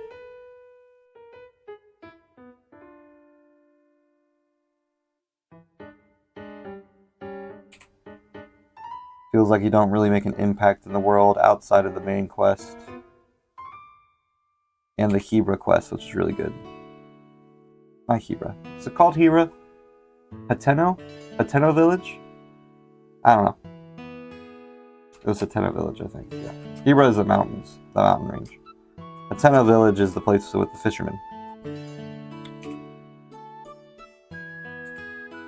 Yeah, so outside of the main quest, when you save a specific village or something, and the Hateno Village. So there was a similar thing with the Gerudo Village, but that was part of the main quest, so, you know. Hateno Village is a side quest, because you don't have to do it to beat the game. Technically, everything's a side quest, because you don't have to do anything to beat the game, really. You could just go to Ganon and fight him and win somehow, and people have done that. So technically, you could just do that, but...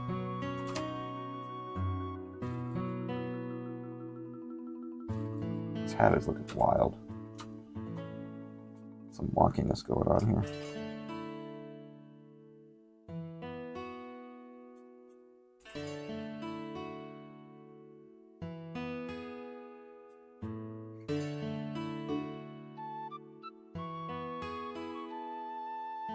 Also, I missed the original Zelda music. I get the vibe they were going for was more Disney, not Disney, Ghibli-esque.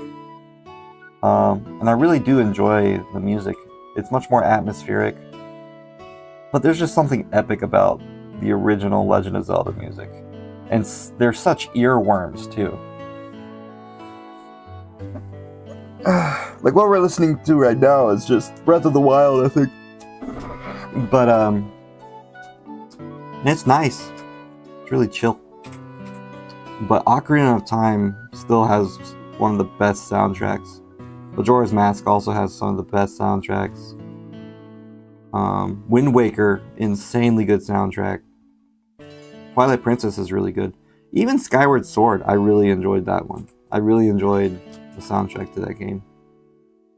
And this, Breath of the Wild has basically the same music as Tears of the Kingdom. There's quite a bit of changes. There's the depths, where you can go into the floor, basically.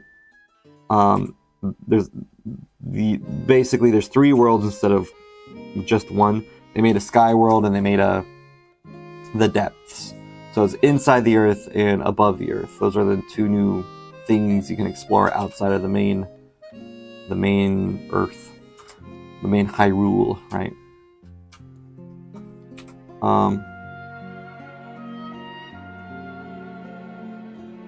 And the music is definitely good. I just think it's too derivative of Ghibli,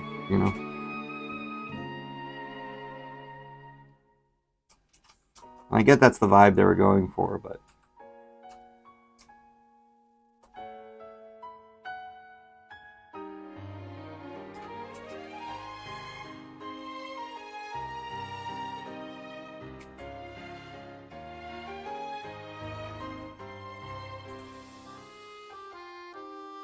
it just doesn't feel as memorable as Ocarina of Time has, you know?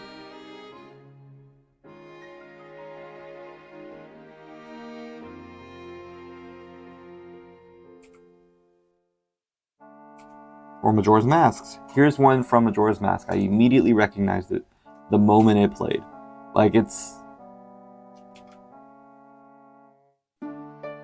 this is a song that is insane because it's the Clock Town song.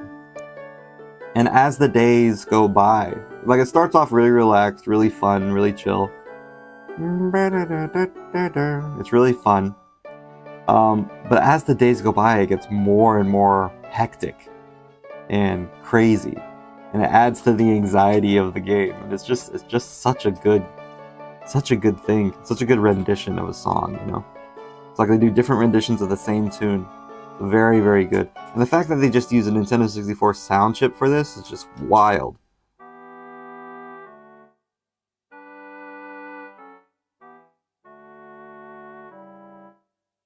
Of course, due to hardware restraints, you know, they didn't have orchestrated tracks or anything.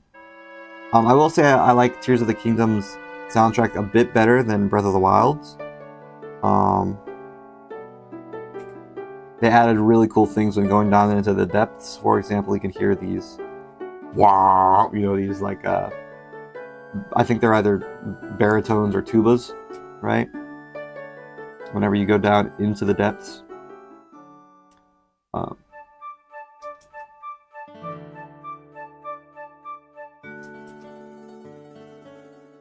That adds a real epic feel to it. That was cool.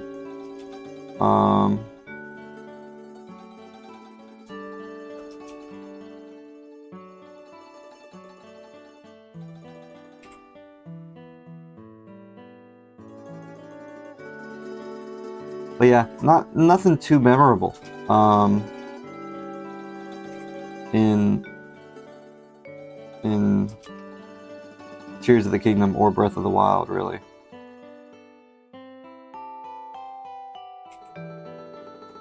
There was this really cool rendition of the castle theme that they had. I really enjoyed. And I really like the the Sheikah village. And I like that they explored the Sheikahs much more than any other game. Because the Sheikahs were probably the coolest and my favorite part of most Zelda games that included them. Which was basically just, it was only Ocarina of Time and Twilight Princess, I think. That and there was like there was an Impa in Skyward Sword, I guess. But other than them, yeah, Sheikah are kind of, they didn't have their own village, and that was the first time they really explored that concept. Really enjoyed that. I explored the heck out of that town, I'll tell you that much.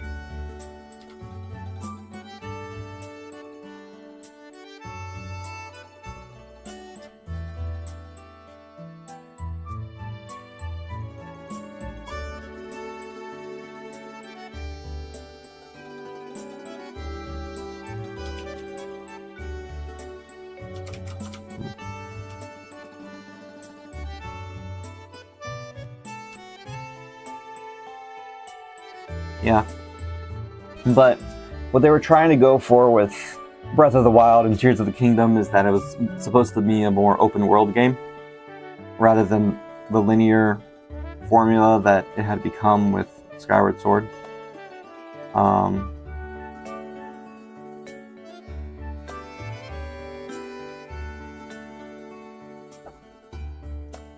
And that was a result of Ocarina of Time, that it had become pretty linear. The 3D ones, at least. And so Eiji Aonuma wanted to go back to his roots. Not his roots, but the series roots. Where they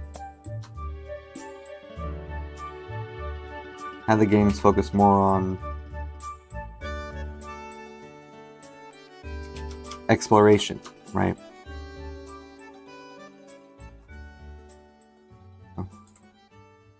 So yeah, it's this. Something feels off.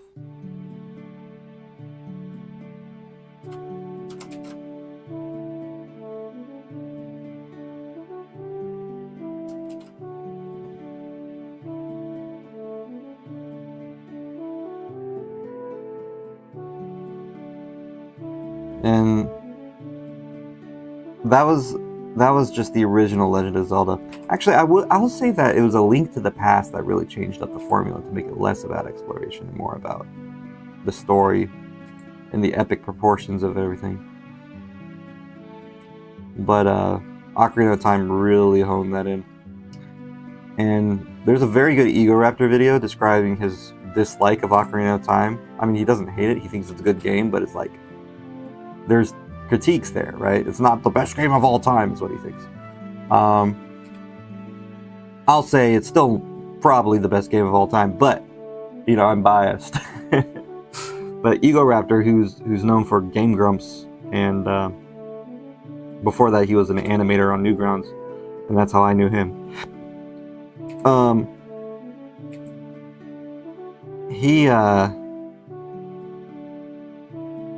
His video on Ocarina of Time was focused mostly on how he didn't like the wait sort of thing, right? The wait gameplay.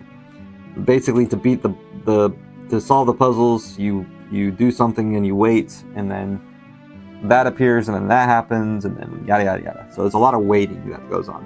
With fighting, right? You wait for the enemy to turn around, and then you shoot it, right? You wait for the ball to come to you, and then you smack it with your sword. It's like there's a lot of waiting in the game, and he didn't like. He said it didn't feel like actual combat when they waited, which is a fair criticism. But that was the first time also combat had ever been made in any game, right? Any 3D game, I mean. That was one of the first time like sword combat had ever been tried in a 3-dimensional game. So obviously I'm much more forgiving on that than he is. And they refined the formula a ton since then. Especially with Wind Waker. Wind Waker is such a gem. Not a lot of people liked it back in the day because of its cartoony style. But now cartoony styles are all the rage. Everyone loves cartoony styles. So it's like, oh wow. But Nintendo mostly, I would say, looks at sales rather than to determine whether something is good or bad, which I think is a bad metric. That's my main critique with Nintendo. Not my main one. It's one of my critiques of Nintendo. They focus more on the sales and how much it's sold rather than, you know, to determine what people like rather than which games were the best made. And so, for example, Paper Mario, right? If you look at Paper Mario, everyone in the fan base agrees that the second game is the best game, Paper Mario and the Thousand Year Door. And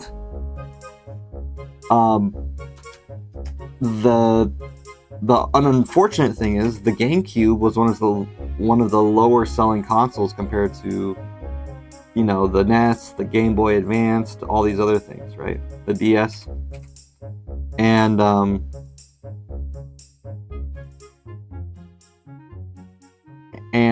Super Paper Mario, which was on the Wii, is the #1 most selling Paper Mario game ever. And in that game, they stripped... It's a good game. I actually think it's a really good game. Okay. I have 10 minutes. Paper Mario, Super Paper Mario, is a good game, and it's an underrated game. But they did get rid of a lot of the parts of Paper Mario that people loved, like the RPG element. They made it more of a side-scroller. They got rid of the partners. They got rid of They had the story still, but they got rid of a lot of the personality that made a lot of the Nintendo characters interesting in those games. Because it was an RPG, so you would have Goombas that were professors, you had Goombas that were chefs, you had Toads and Goombas that had different personalities and different things. There were different characters. They weren't all generic Toad A and generic Goomba B or generic Koopa C, right? They were all unique characters, and it was really interesting. They got rid of that in Super Paper Mario. And Super Paper Mario was on the Wii, which at the time was the most selling console of all time. So of course they made much more money off of that. And then, so Nintendo doubled down and was like, okay, so people didn't really like what we did before, where it was, you know, that A Thousand Year Door was not, they didn't sell as much. So, you know, our thought process is we got to keep doing what this new Paper Mario thing did. And so they made something called Paper Mario Sticker Star, which is considered the worst game of all, you know, of all the games. And, yeah, that game sucked. They brought back the RPG elements, but they added a gimmick to it. They made it to where you had to fight using collectible stickers, and you can only use these stickers once. But you could also just buy them with the coins that you earned from defeating all of these enemies. The gameplay was super easy. The story was incredibly lackluster. There was no personality in any character. It was just another Mario game, basically. Oh no, Bowser did something. He has the sticker star thingy. There's no story, haha, basically. And I didn't even beat that game. It was boring. It was very boring. Did not like that game at all.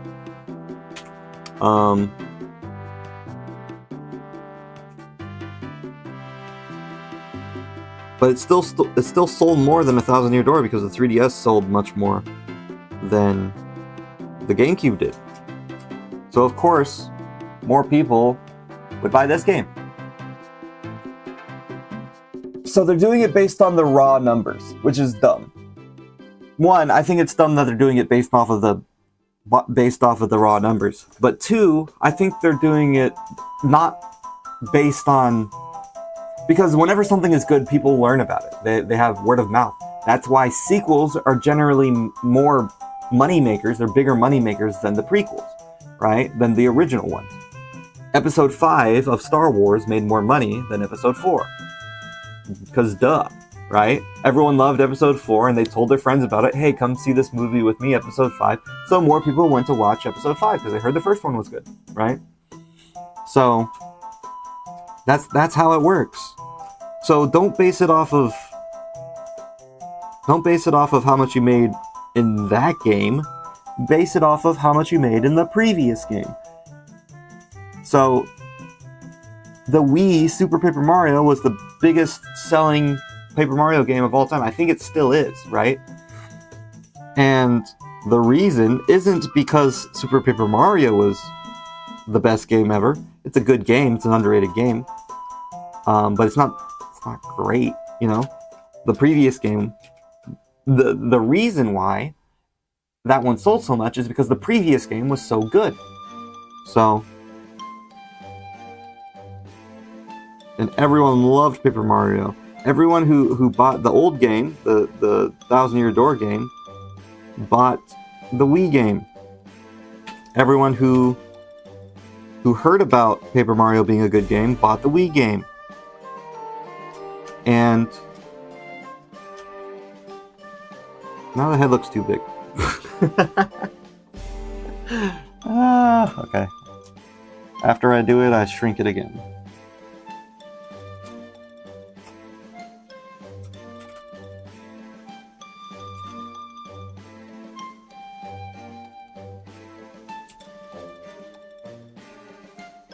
But yeah. But Nintendo, they were like, oh wow, Super Paper Mario made a lot of money. We need to do that again. And then when they made Sticker Star, which returned to the RPG elements but was garbage, they're like, oh, people hate the RPG elements. Let's get rid of that again. It's like, no, you're taking the wrong lessons from these sales, Nintendo. Wrong lessons. Come on, you can do better.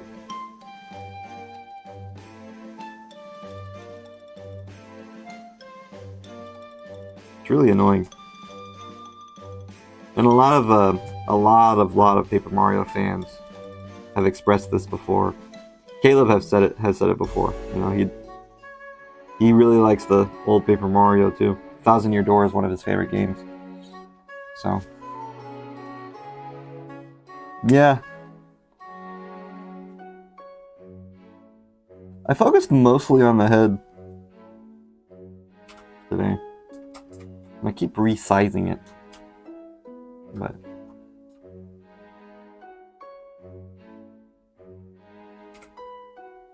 man, I'm hungry. I need to make sure to buy food on the way.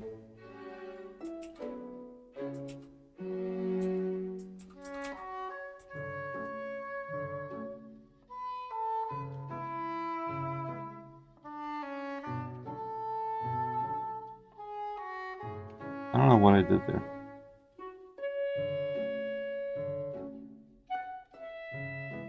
But I somehow isolated it from the background. I wanted to ungroup it. There you go. Yeah. Anyway, so Paper Mario is a great series, but man, they did not do it justice.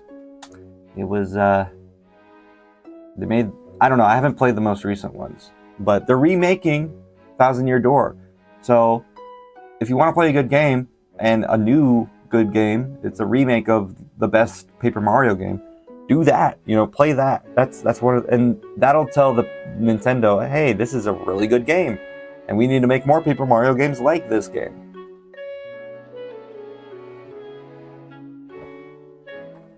So, yeah, anyway. I really did not like the sticker star. That made me mad when I played that. Oh yeah, I was gonna do the lips. Lips.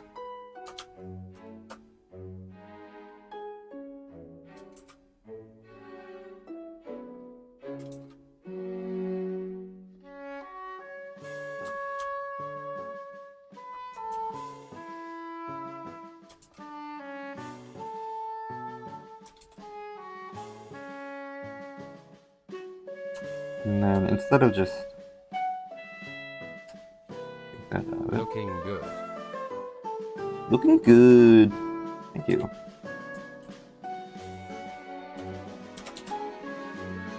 Let's shade the look on here. I'm gonna do this clipping group. We're gonna want a new layer. And shade this in. Not brown. I want black. Oh, that's what happened. Yeah. Maybe not in this clipping group, but we do want it underneath. Let's shade this in. Ah! Thank you. That's my cue to go. But I do want to finish this first. But yeah, it's a shame Paper Mario is not good as it used to be. But it is exciting that they're doing a remake of the best game. So I'm excited for that. I'm gonna buy it for sure, and I hope everyone else buys it. So that way it'll let Nintendo know that this is the best game. And they should be making more games like it instead of tarnishing the series with their garbage. Okay. And then with these weird looking lips, because they're randomly placed, random shading of interesting, almost hyper-realistic lips.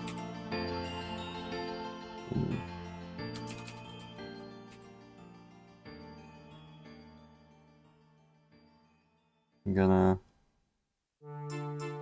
gonna do what I did before, and I'm going to add a filter, artistic halftone, and it's going to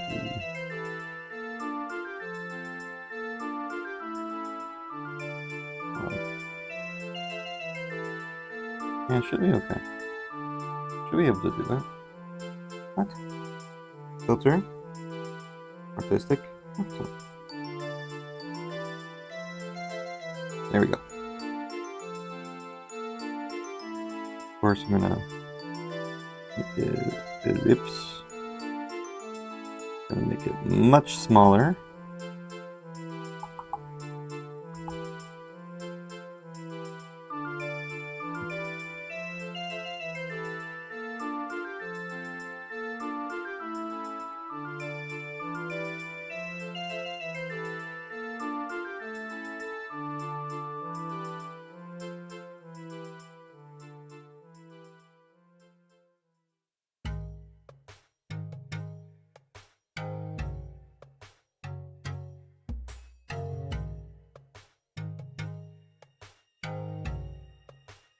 Okay.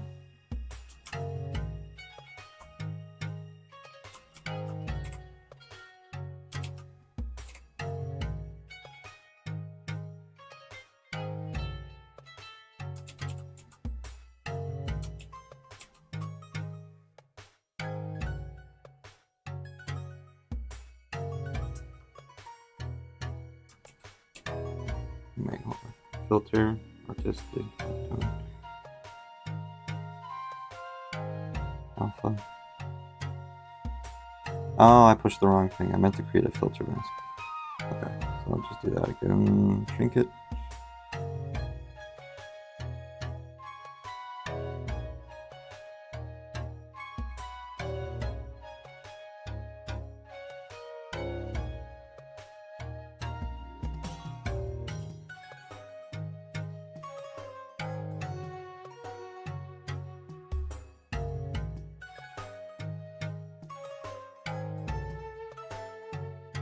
Okay. The reason why I wanted to create a filter mask is so that way I can erase it.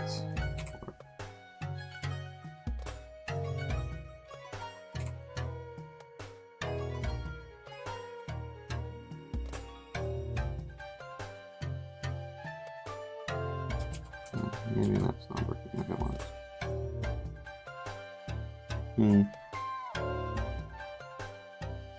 Well.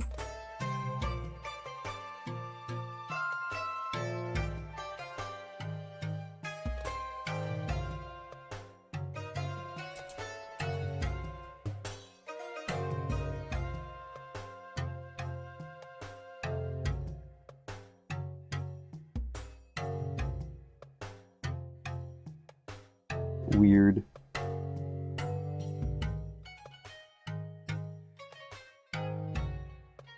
There we go. So that way, if I erase it on here,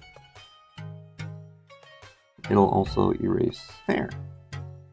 So yeah. So that's a cool effect. Yeah.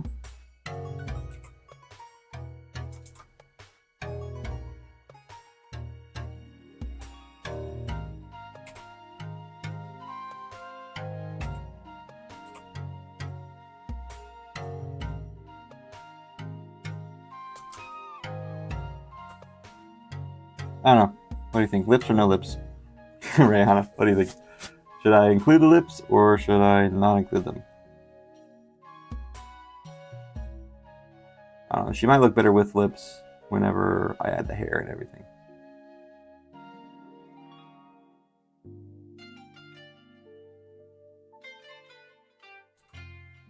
I forgot it was mirrored.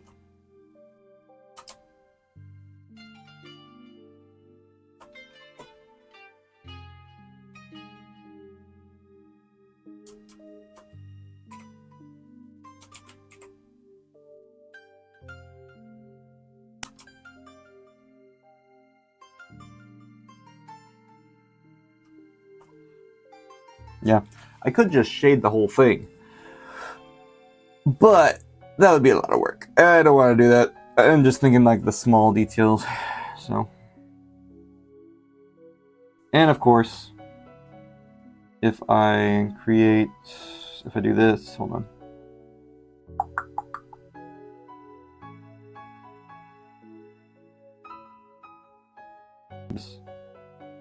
And then let's say I want to make them red. I can make them red. Okay, so it's easy to change. I don't think they'd be red. I think they'd be more like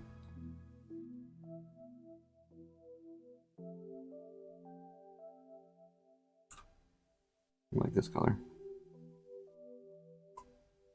Not even that noticeable, really. Like they're still there, but yeah, maybe a little darker, a little darker.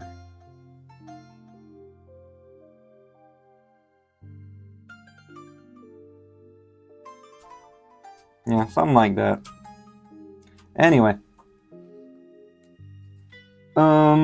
it's about time I should go. I pushed my snooze button on my phone twice, so probably not gonna like me too much. My phone, I mean. But anyway. Yeah, so far we got a little bit of the hat, we got the mouth and the face done. Some of the most important parts. Took quite a while to do that. Can't believe I spent 2 hours on that, but yep. This looks a little off. Something is off. Yeah.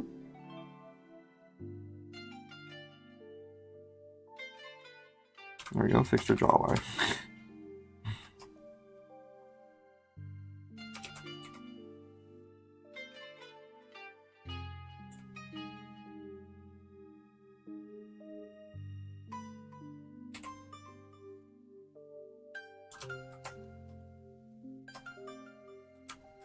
Also, I think this is a little low. I'm gonna make this a little... She's Valve. She's bald! Yeah. I need to add hair next time.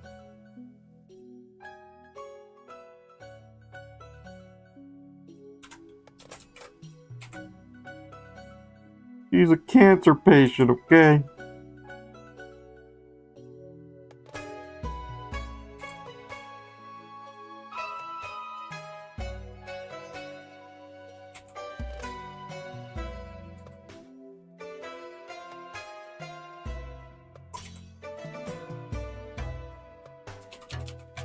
Her chin just keeps getting smaller as I draw.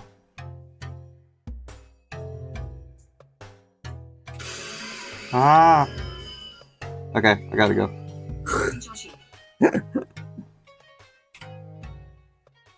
I say, then continue drawing. Alright. Well, thanks for hopping in. I think the head's the right size now, yeah? Starting to look good. Bald! Bald! My eyes! She's bald with a hat. We'll fix that tomorrow morning. Thanks for hopping in. It was fun. Oop, wrong button. It was fun. And I'll see you guys tomorrow. Or just you, Rayhana. I don't know if Crazy Cat will show up or Caleb. But thanks for coming. It was a fun time. I have leftover rooibos tea. I should chug this real quick. Yeah, I was just lurking. No worries about lurking. CRTMR. Yeah.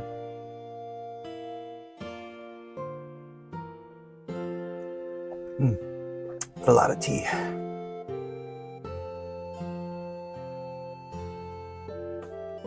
Yeah, I wanted to finish it so I didn't have an open carton of something in my fridge. But yeah, I'll see you tomorrow. Thanks for hopping in, and Will Josh make it another week straight of streaming? hopefully we'll find out next time on Viable Streams. Find out next time. There we go. Yeah. Exclamation mark, exclamation mark, exclamation mark. Of course, of course. Thanks again for hopping in. I'll see you in the next one. Yeah? All right, see you tomorrow. Bye-bye. Where's my mouse? There it is. Okay. Bye-bye. Bye-bye. Bye-bye. Bye-bye. Bye-bye. Bye-bye.